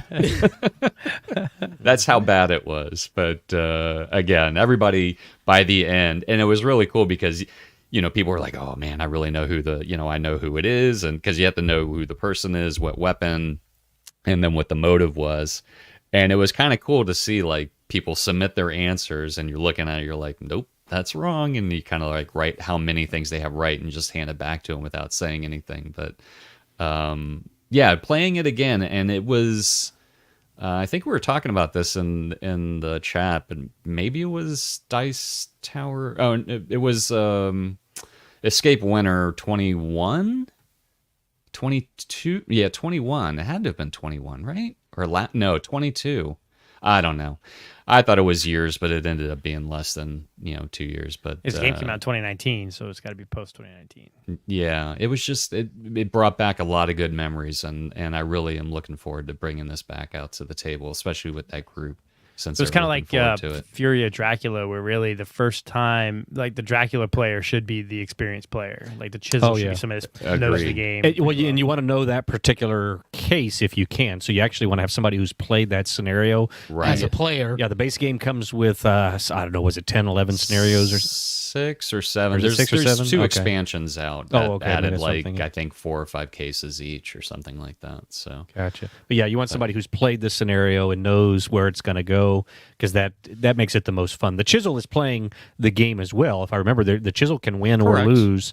So, okay, Yeah. so there's a little game within a game that even though you're being the DM, you're still playing a game trying to give enough right answers and give enough wrong answers to throw people off. You could right. You could almost guaranteed win. You could go a path where you just try to screw everybody and you just run the game in a certain way. But it tells you in the book that's no fun for anybody. It explains that you want to give enough right answers that the players stay interactive and that they stay, thinking that they're moving the story along and figuring things out. And then kind of late in the game, you might want to trick it up a little bit and make it a little harder so that you could have that option to win if you want to. It's just Right. within the cases, there really no variability. So once you've played a case, you kind of know the answer. It's not, you really can't play it again. Yeah. It's all the same. So It's yeah. Van Ryder Games. So it's almost which like a is- legacy game, basically. You really only get Yeah. one shot at each case. But man, I had so much fun watching the other players interact with the game. Yeah.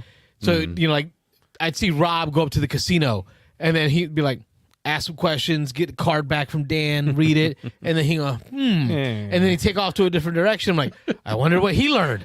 So I Yeah. like rush up to the You got to casino. decide, do I want to go to the casino or not? I mean, that look on his face, he didn't look like he learned And then a at the whole end of the lot. game, Rob tells me, "Oh, I got nothing out of it. I just want to throw you guys off." Yeah, and there's definitely that social interaction. Sometimes you get nothing and you'd be like, oh, and then you're like, everybody else starts rushing to the casino. Says the guy who doesn't like social deduction games. Yeah, well, yeah, and I don't, but yeah. He likes story. And this one, That this one has got it in story. spades. That's a good story, yeah. Yeah. That's a great title. And Mike, you ruined it for us because, again, I'm just going to throw out there that we had a little group when we were going to do a thing, and you went and moved on us. So yeah, we were going to play through the whole thing. Yeah. I'm getting that a lot lately. Are you moving again? No, no, not if I can help it. Not for a while. Wow. All right. Let's go through our hauls. Anybody got hauls that came in? Any recent acquisitions? I don't think so. We got a couple other games. I've been going through my game collection, getting ready to cull a bunch. The Yeah. calls. Got the, Calls your and the turn, calls. your turn, turn. flea market coming That's a up. segment on its own. Yeah. Yeah. So no. I varying. Isovarian. Isofarian Guard. Isofarian. Isofarian. Yeah. Isofarian guards for Mike. Nobody else got any titles. I don't think so. Yeah. I got Welcome my. to the Moon. Also, Oh, that's right. You did get Welcome to the Moon. Oh, yeah, that's Yeah. when I really. You haven't played that yet, have you? no, I haven't had a chance. I really, really want to play that one. I Did you gotta open get it that. up at all? Look at the Oh components. yeah, I anything opened it different? up and I got everything separated, and it's more legacy than I thought it would. Well, not really legacy. It's more scenario. Campaign. Yeah. Yeah, I thought it was only like maybe 4 or 5. 6 or 8 or something, isn't it? It goes up to 8. Yeah, Eight. so 8 linked yeah, things if you want to do I'm it. pretty in that excited order. to play that one. Yeah, Cool. And that's Welcome to the Moon. welcome to the moon. I got my shipping notice for Earth. So Earth will arrive tomorrow. My goal is to get it played with the family here at the house, and then Nice. maybe get it played Saturday at game day. I think it'll be a quicker title that we can get done over pretzels. Yeah. Hopefully they have those pretzels. And then the other title that came in, and I'm super excited about this one. Diego had that this weekend. Oh, $15.99. Now, this is dirt cheap. Azul, the mini version of Azul. mini. It comes in this little box here. I thought that was a card version of it from the size of the box. That's it. This is the box, and I'll show you all a little bit about the components that come in. The first cool part is it comes with this handy dandy little tote bag. Oh, That's kind of cool. Look at this pretty little tote bag you get. Yeah. I love it. And then in the tote bag is what matters here. You're gonna get your So go ahead. My first question for Diego was, I saw how plastic coming out, but go ahead.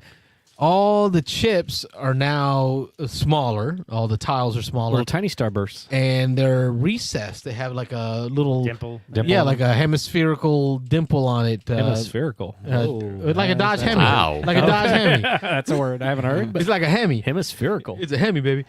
This is the first thing I asked Diego when he pulled these out. I was like, "Oh, is that an aftermarket overlay that you bought for it?" Like, No, nope. It comes- each game comes with its own plastic overlay.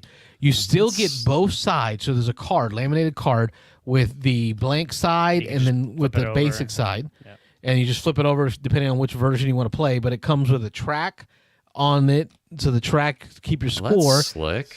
And then every space where the tiles, also the floor, have a little dimple that pops out. So that little To hemispherical hold the piece for chip your in tile. place. Yes, Hold your so you chip. can hold that Or hold the shit. yeah. Hold that shit. Oh, it is after dark, right? We Yeah. can say chit. It holds the chit. Look at that. I'm dang near vertical, and the chit is not That's pretty falling. cool. Your That's chit pretty sticks. slick. So in the car, That's sticky you chit. can play this in the car. You can play this at the restaurant. You know, you just get it in there, and boom, it That holds is your chits. Really, like you might. You're It's almost it's. vertical. Look at That's this, really folks. cool. Look at that. Look I at was that. about to say, man, they're milking that cow, but that's actually pretty cool. Yeah, it's pretty neat. And then the tiles, the factory tiles as they call them, Yeah. are laminated cardstock, not very thick, so I'm not super impressed with the tiles, the factory. Don't get that wet. Plates sections. or whatever they call Yeah, them. they're just laminated cardstock, right? But they sit into this plastic tray, which also That has a holds center. everything. Oh, Yes. man. So it's all recessed. It has a center where whenever you pick from the factory, all the extras go to the center so they can have their own little recessed trays to go in. So I just taught wifey how to play Azul a couple weeks ago. So she got her first game in. And then I saw the video on Azul Mini, and I was like, okay, this is perfect. Oh, yeah. Man, That's I would pretty buy cool. this and get rid of my I would get rid of my $15.99. I'd get rid of I was my thinking the regular same version. thing. I just Yeah. bought the regular one, but luckily I found it at Goodwill for $4. So Hey, that's a win. There you go. So that's That is my recent haul that I think is worth mentioning is Dude, for $15, Azul Mini. That's insane. yeah, 16, but $15.99. And then you get the handy tote bag that is also your sack for your tiles. Your sack? Your sack. Okay, Yeah, and notice my sack is nice and heavy. dangly. Yep, a little more to the left. Yeah. But it's a good game. Azul. That's my haul. That's really cool. All right, we'll go into recent games played. Michael talked about Detective City of Angels. Anybody else got recent plays that they want to highlight? I played It is a call-in show, folks, for y'all at still home. open if you wanna 813-618-7099. played Terraforming Mars Ares Expedition. Oh, yes. I like it. What'd you think? I like it. I don't Is know. that If your first time playing? Yeah. I Okay. like played a couple turns. It was good. I really liked it. The Puerto Rico selecting of the roles thing was kind of cool. I can see where like Terraforming Mars is a different game. beast. Yeah. It's a different beast, and so but what's funny is the big complaint that I heard was the Terraforming Mars Ares Expedition takes about as long as Terraforming Mars. I don't see that. Not quite as long. Yeah, not quite but- as long. Yeah. It was good. It was Maybe good. because I was playing with Rob. Yeah, maybe. Yeah, it could be. Yeah. Yeah. No, it was good. I enjoyed that a lot. And then I played the Endangered, the cooperative game where you're trying to save animal species. And so it's kind of cool. The base game came with like 3 or 4 different species, and then there was an expansion with like 7 more, and each one's a different scenario. So there's like giant pandas and the condor, or like the cheetah or whatever. And it's cool because you have the board and it's their habitat, and you're trying to mate and trying to keep them alive long enough. And you have sort of like UN officials and diplomats from various countries, and the main goal of the game is you have to turn over those diplomats or those countries and play influence cubes on them to get them to vote to help you save the animal and the habitat, right? And so you're trying to save species. So I think it's a really good cooperative game. It's in that kind of quasi-educational, because each scenario kind of describes how a creature is in danger. I forget the name of the one I did. The scenario was the fish from the lake in like Colorado that's like at the highest elevation, and the lake is slowly losing water. And those fish that's the only place in the whole planet that this fish is at. It's like the puffish or pufferfish or something like that. And I think I had some as an appetizer. yeah. And it's like as that lake is because of droughts and things like that. So you're filling up the board with drought tiles, and the fish are slowly getting choked, and it's a cool little game. Talk to me a little more about the convincing aspect, like convincing the government, because it kind of gave me like an XCOM feel. Yeah. Like you have to convince the government that Correct. there's a threat. So funding. on your turn, you're basically rolling 3 dice, and you're using those dice to then use actions, right? And so there's different characters. You can play the lobbyist or the environmental lawyer or the celebrity wildlife person or whatever, and you're playing your dice on action on cards. There's like 4 or 5 basic actions, and then in your deck you're playing cards to add to those actions. And so some of those help you move the animals and mate them or protect them. And then some of those actions let you play influence cubes on the various countries. And the countries are different every time. There's like, 20 different countries. You're playing like 6 or 7 of them. And each country has a thing of like number of influence cubes on that, plus number of mating pairs left in the wild, or number of influence cubes on this country, plus 2 dice roll. And if it's more than 14, then you've convinced them. And the game is like anywhere from like 5 to 10 rounds. And at various points in time, they take a vote, like the UN vote. And if you've convinced enough of them, then you win the game. And so you're kind of trying to play this game of you're trying to keep the animal alive long enough To convince to then convince the world governments to actually do something. And so it was kind of cool. It's a good cooperative game. I think it's pretty good. It's definitely challenging though. Like I've played it probably 5 or 6 times now, and every time it's like it's close. Like if one bad roll, because at the end of every turn you're flipping over kind of like an impact deck, and every animal has its own impact deck that will do some nasty things, right? And you'll lose animals, or poachers will come and kill one of your mating pairs or whatever. So it's kind of cool, but not kind of cool but it's just cool how not That part cool was that it cool. poaches. But no, I think it's the idea. I think what the designer of the game, so Joe Hopkins, each animal really makes you feel like it's that animal's plight, right? And what's happening with that plight of the animal. There's like maybe 10 between the base game and the 10 expansion. scenarios. 10 scenarios, yeah. And they're replayable, obviously, because you can do different animals and then different celebrities or different player characters. So it was fun. I really enjoyed it. Endangered. Cool. Yeah. I've heard a lot about it. I haven't played it yet, but it's a game I would want to try sometime. I got a chance to try a new game. Actually, I'm pulling it up here on the old BGG game. I don't know if this is one we can call a classic yet. 2016? Yeah, maybe. That's in board game. In board gaming years. That's it's old. It's more than a year 7 old. years. It's a classic, yeah. That's a classic. So, Lorenzo Il Magnifico, a game I've wanted to play for at least a few years now. Probably, more than that. Probably 5 or 6 years now. I've wanted to try this one out. A lot of fun. It's if you like your Euros, if you like pushing stuff on tracks, you like a little bit of set collection.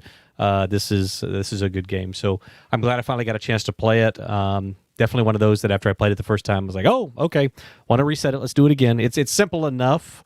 I'm looking here at the weight. Simple enough. Yeah, weight to 3.3. I don't know. Yeah, simple enough that I don't think Rob knows. pick it up. What is Yeah. it? You keep using these words, but I don't think you know what they mean. know what those words mean? No, it's really you're just pushing stuff on different tracks. It's kind of a point salad. There's lots of ways to get points in this.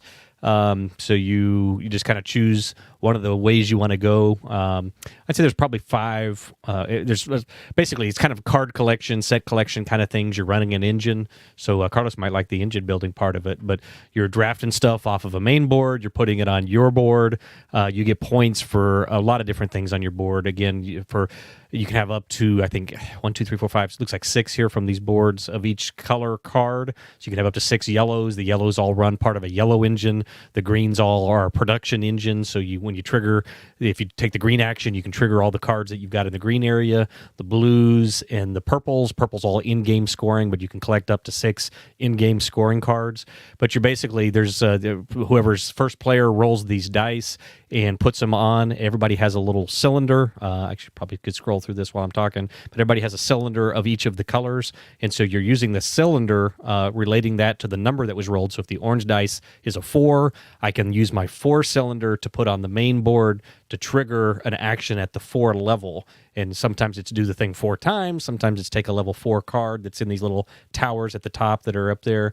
And, again, kind of point salad. There's lots of little ways to get points. You're trying to combo stuff up. When you run these engines, again, you can kind of see here in this picture, like the green down here on this player on the bottom's got 5 of the 6 green spots already filled. So if they go and take the green action on the main board, which is production, they can then go and trigger it. And you might be able to see here in the corner of the card, the green cards, the one has a 6 on it, the one has a 1 on it, the one has a 4 on it. So when I trigger the green action, it's going to do a couple of things standard. So the production, I'll get 1 wood, 1 stone, and 1 coin. But then I go down to all of my green cards, and the number that I triggered, if I triggered it as a 4 for that action, then all my cards that are 4 or less, I then trigger each one of those. And so there's a whole strategy. Like in my game, the first couple of green cards I grabbed were 6s. And I was like, you know what? I'm just going to go ahead and grab all the green 6s because the 6s do the most cool stuff. I know I'm only going to be able to trigger that if I get lucky enough to roll a 6, or if a 6 is rolled for a particular die, or you have these little workers you can throw out there that you can collect, and you throw them out and they add +1 to whatever you're trying to trigger, and you can put 3 of them out. So I can take a 3, throw 3 workers along with it, and then I can trigger all my 6s. And so lots of little decisions in this one that are fun. Again, this is a game I've heard talked up a lot. A lot of Euro gamers have it in their top 10 all time, and I can see why. After one play against, it's one that I almost immediately wanted to reset and try again. So a lot of fun. I definitely recommend it for your Euro type gamers. You're pushing cubes and moving cylinders. It's all about that. Where's it Is going this a on the buy board, for you? ladies and gentlemen? Oh yeah, if we're gonna do the board, yeah, Yeah, we'll do the board it'd after. make my board. Okay. Okay. So that, You I'll think put it's that gonna on- make the board? I'll put that on high. Oh yeah, I think It's making the board. I think it's in the top Oh, 20 nice. for me. For Better than recently the Great played games. Split. And I'm sorry, what did you say, Mike? As far as I was gonna say, is this a buy for you?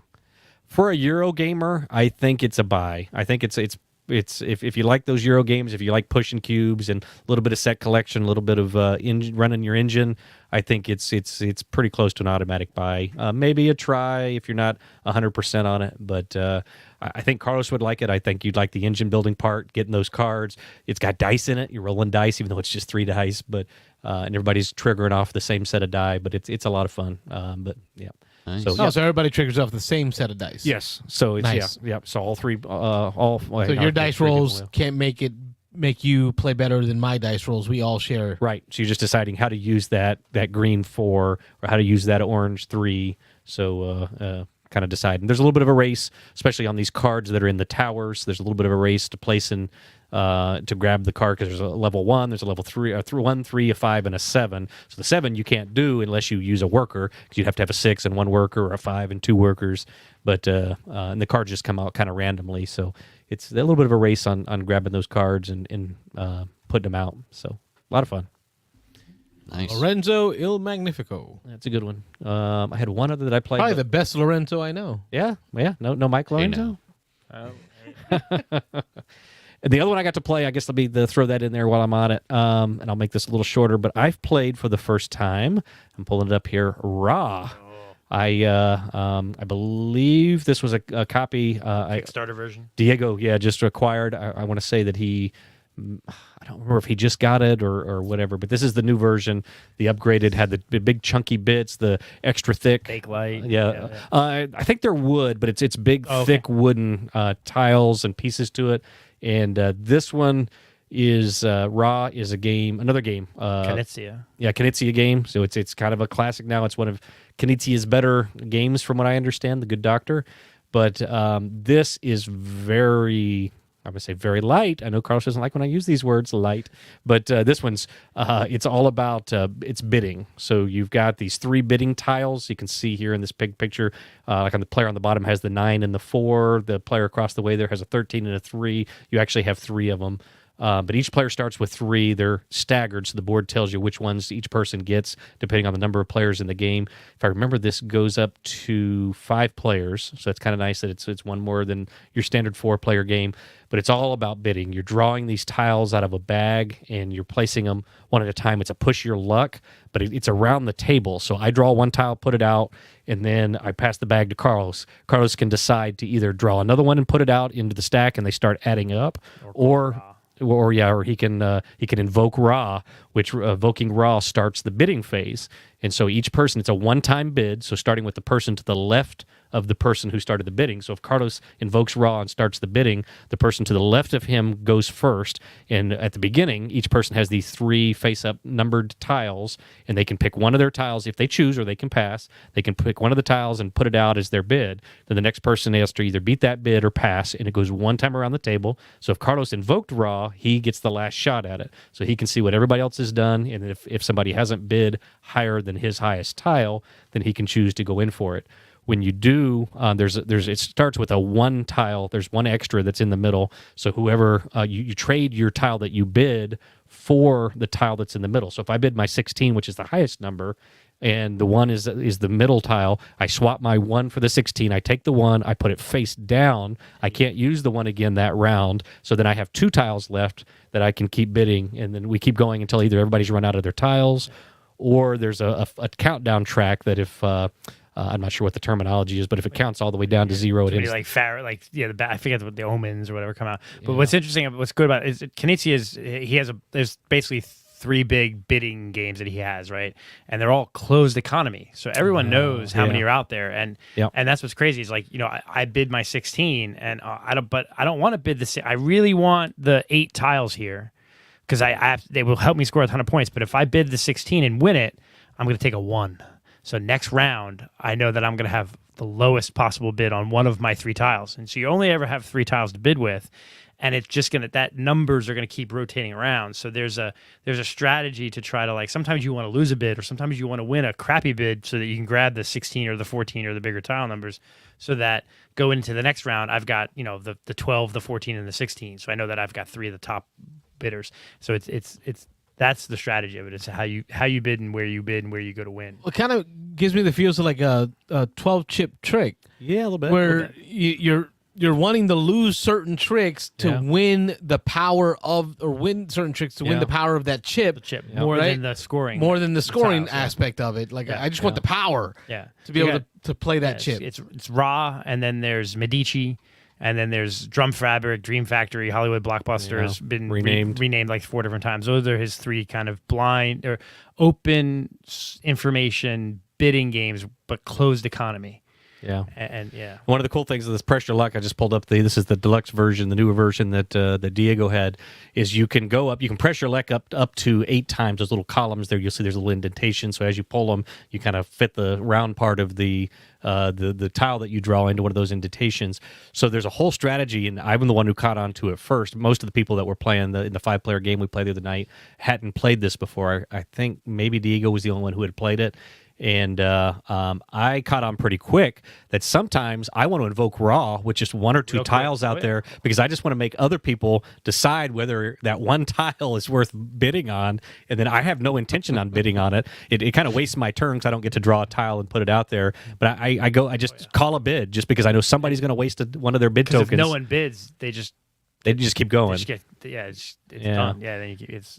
And then there's I didn't explain that there's different tiles, so there's different set collection kind of stuff. One of the tiles, you're trying to get unique tiles, so you're trying to get different ones. You score points each round for different ones. There's one you're trying to get a bunch of them that are the same type of tile. There's one these water monuments. Yeah, there's monuments. Let me ask, style. in the tiles that you're bidding for, does it include both the types of tiles like water and monuments, and also like different scoring tiles? Is that They're all scoring tiles? They just score everything different scores. ways. Yeah, they just score There's different like ways. 7 or 8 different types of tiles, and they all have different scoring mechanisms. So you want to collect a few of them. You want to diversify a bunch. And then on the left side of this board, you see here the tiles that slot in on the left. They're all have a symbol on them, so you know where they go on this board. All the ones on the left side are you collect throughout the game, like the top section there. Again, I think that might be it's with the little mountains. Those you don't score until the very end of the game. So you're trying to do set collection or get different unique ones. The 2 sections below that, those score every round, but they keep accumulating. You keep adding tiles to them, adding tiles to them. The ones on the right side of your board, after we go through a whole round, it's Flush it. 3 rounds. Yeah, all those on the right side go away. Everybody has to start building those up again each time. So it's lots As of the different arc of the game continues, Right. like you want to get Some some you're of the building early game long-term, ones. Some you're building short term. Yeah. Yeah, it's a really so really it brilliant makes game. the bidding even harder to value. Yeah. Because it's also going to be based on how far you are in the game to decide what the worth of the items that are being bid after. This is probably. I'm interested. It's a really good game. And we played it before. I know you want to say something. Before I forget, because I forget go stuff. for it. 30 minutes. 5-player game, 30 minutes. We could have reset this and played this 3 or 4 times. Yeah. And when we got done, we wanted to, but we all had to go. It was the end of the night. But this is a game I could see playing 2 or 3 times back to back to back. Yep. Yeah, Ra and Medici are probably 2 of the Knizia games that I've played a lot. Like I've probably got 20, 30 plays of Ra and probably 40 or 50 plays of Medici. And like you said, they're quick. They're the game that we go to a game night and you play 3 or 4 heavy games or 2 heavy games, and at the end of the night you're like, hey, we got like an hour, or we got like a half hour. Let's crack out a Ra. Let's crack out a Medici. Nice, because it's just closed bidding and you just boom, boom, boom, yeah, it's good. Michael, any thoughts on Raw? I hear the name thrown around a lot, and I'll be honest, I had no idea that it was like a push your luck type of game. Oh, yeah, it's fun. So after hearing that, I'm definitely interested in it. Yeah, I am now. I wasn't before. Rob would be the guy I hate. I have my buddy Steve that we played a lot. He's the guy that there'll be one tile out there. He'd be like, Raw, Volk Raw. Like, really? One tile? Make everybody bid for one tile. Like, and it's tough because you know that there's somebody who really likes that tile. But again, if you keep going, if people keep drawing, you could potentially end up with 9 tiles out there. And so you got It's one just bid too for, good. It's for too all rich. 9 of them. Never. But if I see one come out that I know somebody needs, Raw. I'm both in Raw. in the guys that I've played the game with a bunch, you will never get to 9 tiles. You'll barely ever get past 4 or 5 before someone's calling raw. Really? Like, it's like, I don't know if your game was mostly new players. New players, yeah. Did you get to a lot of? We did. A couple times. So, You will- 3 or if 4 you- times. People who play raw, you'll almost never get to 9 Yeah, I tiles. could see 'Cause that. The moment it gets to 3 or 4, someone's got the math in head raw. That's what people hated me. They were like, "Rob, you're doing that crap again." And I was No, like, "Well, yeah, yeah. that's what you got to That's- do. You yeah. got to make people Yeah. decide whether part to of the bid game. for Yeah. one tile or not." yeah, So- nobody the- will get to 9 tiles. Part of some of the emotions you're describing reminds me of like playing Skull. Right? When it comes back around, you're like, all right, let's ante this thing up, and someone wants to call, you know, everyone's got a one bid. tile down and just one. What? Well, come on. Yeah. Like, Yeah. really, I good like game. it. Really good game. Yeah, Yep. but yeah, That's my recent plays. Ra's a fun one. Yeah, Cool. All right, for me, a recent play, Pixel Glory. Not going to go very far. Super light, super light game. My son asked me to play it. He got it during the Christmas swap that we do Okay. during the year, and it's cute, so cute. It's like that 16-bit video game style.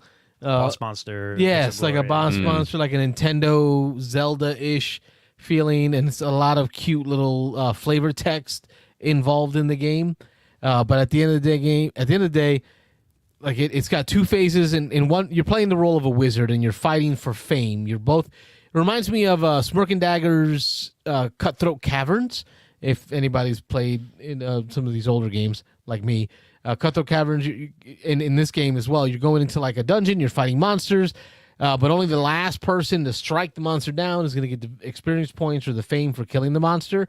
And so it starts off in a spell distribution phase where you're bidding for one of 4 plus spells that are out there, and you do this 9 times. So like the majority of the game is spent bidding on spell cards to build your deck. And then the other half of the game is you shuffle those cards up and you draw 4, and now you pull out 3 different monsters, and you're using your spells to try to put damage on the monsters. You want to be the last person to put the damage on the monster so that you get the fame for the monster, and then you're going to be fighting until you get to the Dungeon Lord at the end, which is like I think like 13 monsters deep into the dungeon, and then you score up points. My kid loved it. He's 12 years old, and he loved it. I was like, I don't know what we just did here. Like, so Hey, but your kid loved it. my kid loved it. you go. Pixel Glory. That's all that So it's matters. something he can teach others. Santorini has been on the table for us at home. It's currently on the dining room table right now. We've been getting Santorini played around, and I think the coolest feeling as a dad, the dad feeling, is when I'm getting ready to head to bed. It's like 10 o'clock at night. I'm like telling the boys good night, and then I hear one of the older boys come out of the room and say, "Hey, Gabe, it's been a year since I played Santorini. You want to play?" Like my There you go. one of my middle boys is grabbing the youngest boy and seeking out a game with him. That tells me that Santorini should have a spot. I think it's one of these games that should have a spot in most homes. Santorini is an abstract, I would say 1v1. I would not do the play the multiplayer versions of it, but 1v1 where you're moving your character and then building a section of a tower from the Greek city of Santorini. And there's 3 levels. Your goal is to make it on top of the 3rd level before somebody puts a cap on it. And you're just really playing back and forth. But the fun really comes in when you add in the god powers. There's like 24 different gods in there that do different things. But to see one of my, non-gamer kids reach out to the younger boy and say, "Hey, let's play," that tells you it's a good family game. That's pretty quick. There's a Kickstarter right now. Well, that's the reason And it I think came I out. think it ends today. Like even that Yeah. where they got like the cooperative mode or something.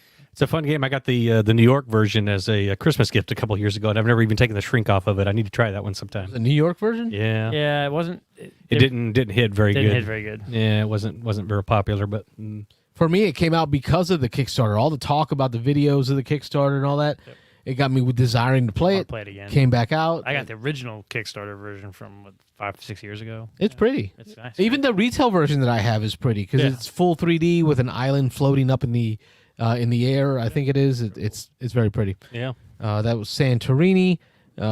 Still in my Blood Bowl league, and it's going horrible, terrible. Like I'm getting beat up like I never have. Lifestyle game. Yes. Not spending enough There you hours go. practicing. And then finally, I'll talk about Fighters of the Pacific. Fighters of the Pacific. I think I talked about it last week because it arrived, so I got it played, got it to the table. It's a non-luck World War II Pacific Theater airplane combat game with like aircraft carriers. Say that again. Yes. 3 times fast. Fighters of the Pacific. And I'll tell you what, Robert, I really thought this could be a game for us, but man, I'm feeling a butt. Yeah. there's a big but. Oh. Okay. Oh, big butt in the room. Big butt in the room. Because it's non-luck, you got all your squadrons, your planes and squadrons set up across the board from each other. Analytical players are going to kill the fun of this game. Oh, like, really? my kid was killing the fun of it because he was so wanting to not make a mistake with any of his movements that it was, okay, if I'm going to do that, okay, he goes there. Now this plane's going to come in. Oh, but then that's not going to work. So I'm going to pull him back. That'd be me. And I finally said, listen, son, you got to make a decision. Take your damn move. Get out the egg timer. Right. And then I went online to kind of see what people's thoughts were on BGG with regards to that feeling of it. Like, it sucked the joy out. And a lot of folks says, even the designers say, you know what? Once you take your finger off the piece, it's moved. Pilots make mistakes all the time. You just got to deal with it. Yep. Move your plane. Once your finger's off, it is where it is. He flew out of formation. That's on him.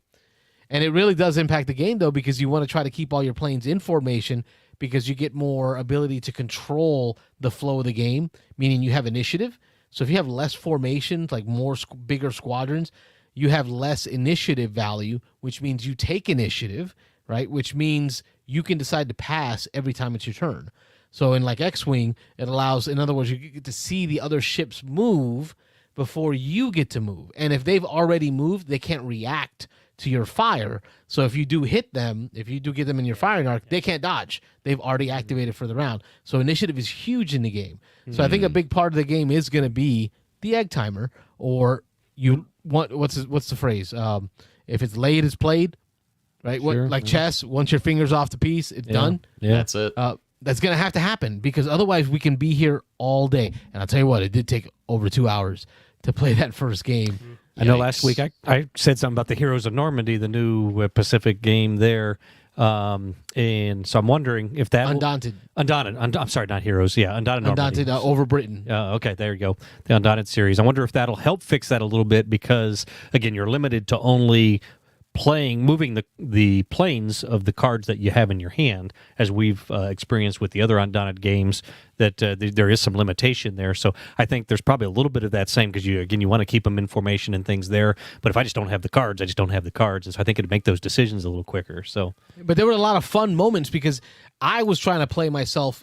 I'm playing against my kid, right? So I'm not going to try to max out my win against this kid. So I was like, all right, if I'm going to make a move, if his late is played. So I'm like, I got your guy in my gun sights. And he goes, your turn to react. Next thing I know, he reacts and he does a move and I'm in his sights and he shoots me. oh yeah, nice. And I'm like, oh, crap. There goes another jet plane. Oh, wow. It's a good title because it takes out the luck aspect that a lot of Euro gamers struggle with war games.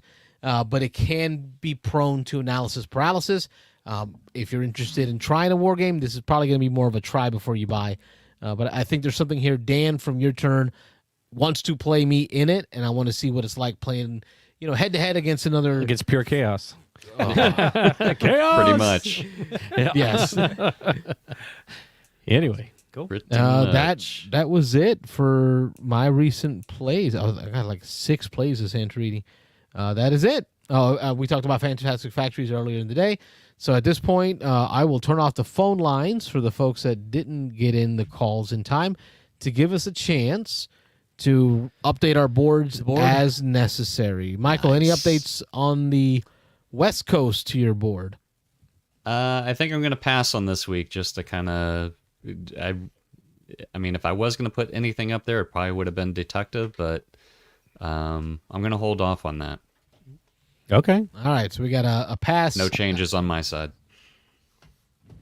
Wayne, you don't even have your spreadsheet up. No changes. He's got it in his head. I got one. I wait to the end of the month. You're gonna wait till the end of the month. Yeah, because this month's gonna be tough. Jeez. I got a lot of games played this month. I played a lot of games this month, and I think I'm up to like 6 that I'm like I got to put these 6 in my top 20. Oh wow! Yeah, so I'm gonna have to put 6 that you're thinking are going on the board. I got 6 Got a that I lot want to put on dropping the off. board. Yeah, so I'm like, oh. Mike's like, good night. Yeah, good night. So I'll update it and do it one day. Well, you heard my reviews for this week on the games that I played. The only one that I think is a contender for the board right now is Fantastic Factories. Yeah, Wayne's got it. Fantastic Factories is a contender, but I only got my one play today. I want to flesh out some more of the combos of the... This would replace Gizmos on my top 20. And like right now, immediate thought is it would go up above Gizmos. You But say have replace. but you have Gizmos at 9. Right, which means it would have to be better Mine's than Lost way- Ruins of Arnak, better Yeah, than Smartphone exactly. Inc., It's not, better no. than Furnace. It's at number 6 on my list. Gizmos is even on my list currently. I can't remember, but Well, Mike, that's what got me wanting to Near the play bottom. it, was because you gave it a 6. And I'm like, I've got to get this game so played. Le Havre and the Great Split coming Yeah, off. see, I'm pulling off to the bottom 2 on my list, where the Great Split was at 20 and Le Havre was at 19. You talked up Le Havre big that you wanted to play it. Yes, I did, and I think I mentioned though after I played it, I was a little bit disappointed. Yeah, okay, yeah, but I mean, it's still a good game. I need to play it again. After one play of a game like that, I like Is it Caverna because it a was lot. Vassal's number 1 for so long? Yeah, maybe it had something to do with it. I don't know. Craig loves Le Havre. La Havre. So, Havre. Le Havre. Havre. All right, so first one I'm going to put up Lorenzo Il Magnifico, again, based on one play. And actually, Carlos, the more I think about it, you Le Havre, mentioned... number 1 for Craig Bowser. Actually, I think this is the one we wow. played at CMOD. The Was more I'm it? thinking about it. Yeah, I we, think it We started was. to play it, and I don't think we finished that game. Well, we got about halfway through, and then there was something... I don't know if we had to go to a panel or something, and we ended up packing it away. But yeah, it took us like 30 minutes to learn it. But yeah, I think this was the one. Now, the more I think about it, I think I think that I was right. playing their miniatures game. Yeah, could be. So anyway, I'm going to slide a few things down, but Lorenzo is going to go on the board. I'm thinking it's above Clank, so Clank's going down to 20. Clank Catacombs. I think it's going above Lost Ruins. Down to 19 is Arnak. Above Wow, Sulkin. Arnak has fallen. Yeah, I know. I need to maybe play again. Yeah. Ethnos. Oof. That's what happens when you don't play an expansion right. Oh, I'm wow. going to put it at 17 after one play. So I'm going to put Shots it. fired.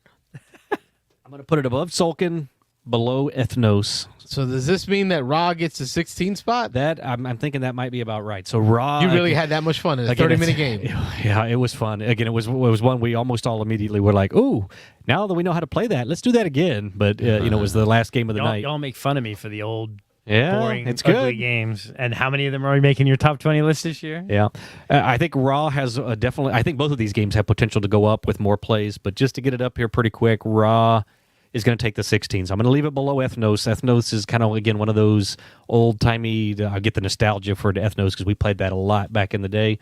But after one play, Raw is going to go in my 16 spot, below Ethnos, above Lorenzo. Again, so hard to rank some of these games against each other. Lorenzo, definitely a deeper experience. Agreed. A thinkier game. Yes, there you go, Lorenzo. But Raw for the sheer fun that you have in it and the ability to reset it and play it again so quickly.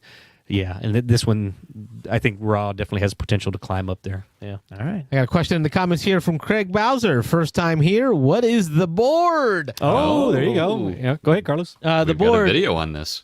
Yeah, I got a whole video. We last week we updated our ranking board. So Craig, check out our video from this last week where we updated the board. Rob, myself, and Mike Lorenzo updated our board. We're waiting for Wayne's update, but the board is every game that we've played in 2023. We started by putting them on the board, ranking them in order, and in other words, as we play games, we're going to either add them to the board or not. If we want to move games on our favorite games played in 2023 board, we have to play that game again. So we can't choose to just pull a game off the board random. We have to, if like, for example, I'm struggling with this right now, Gizmos, I feel like I had so much fun playing it at that time that I may have put it a bit higher than I think it should end up. But for me to move Gizmos down on my board, I have to actually play it again. So my hope and my goal is that by the end of the year, when we celebrate the new year here on the show, we can give you our final games that we played in 2023 from 1 to 20. Because I've never done a top 20 list or top 10 list before. Probably between us, I probably played 70 or 80 different games so far this year in the first 4 or 5 months. Yeah. And so it's just the 20 best games that you played this year. This year. That's it. Doesn't have to be fun Correct. this Nope. year. Yep. Just games that we played And this just year. as we play games, we move them up and down. Not I your like- top 10 all time or not top Yeah. 20 all time, but yeah. I'm It's just kind of looking. a cool, different take on this. I like it. Wayne was just kind of looking at him, so I just counted them. 34 games between Carlos and I that we have pulled off of our boards that have dropped off the bottom. So these are games, again, we don't just randomly pull them off, but as new games go into our top 20 for the Number year. 20 falls off. Yeah, the number 20 falls down. And so 34 games between the two of us now that have come off the list. So it just kind of makes you think. And actually, the physical weight of these being these magnetic tiles. I mean, it's just the. This many games we've played. The 20 here plus the what I say 38 or whatever. That's and that's come not off, including so. games that just didn't make the list. There's some games we play that just don't ever go on. They don't ever make the top 20 of that. And more of that's going to happen the more games get up here because these are going to be higher quality. So some games we play for the first time just aren't going to make the list ever. So I think as we play games, anything that falls off the list is a true honorable mention. If it makes it to our top 20, even like the Great Split for you. Yeah. Even, I think it stayed 1 week. Yeah, if the Great Split 1 week on the board. it was there for a couple it just weeks. came off. It just came off today. yeah. So it's been on there for a couple months actually. But Was it a couple months? Yeah, it's been a couple months. It was Escape Winter is why I played it. I think we could pull out the word throw burrito. Throw there you go, burrito. yeah. Some of them go right off. Hey, the first 20 games of the year, Yeah. they did make it to the board. Yeah, if I don't get Lorenzo play it again, Mike Lorenzo El Magnifico. I mean, it's at 17 right now, so just 4 games is going to push that off. Well, so if you I gotta play it again. add 2 more games, you're losing Lost Ruin to Arnak. No, we got to play it again. So that's what I like about this is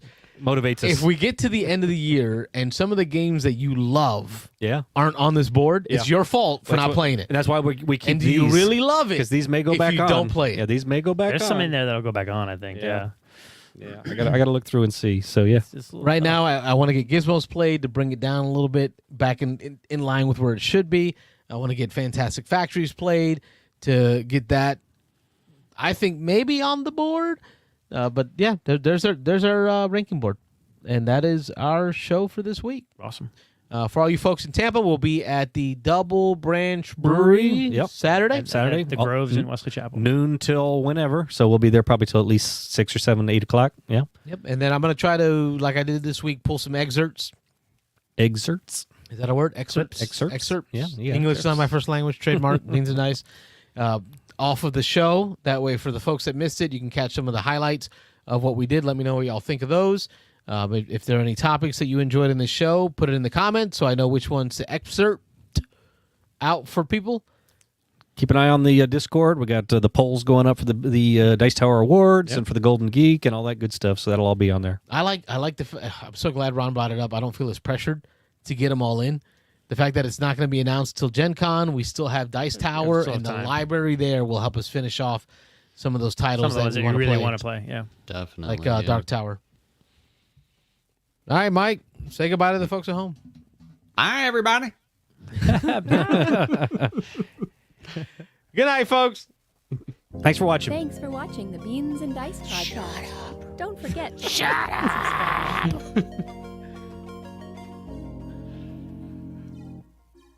They probably should separate this by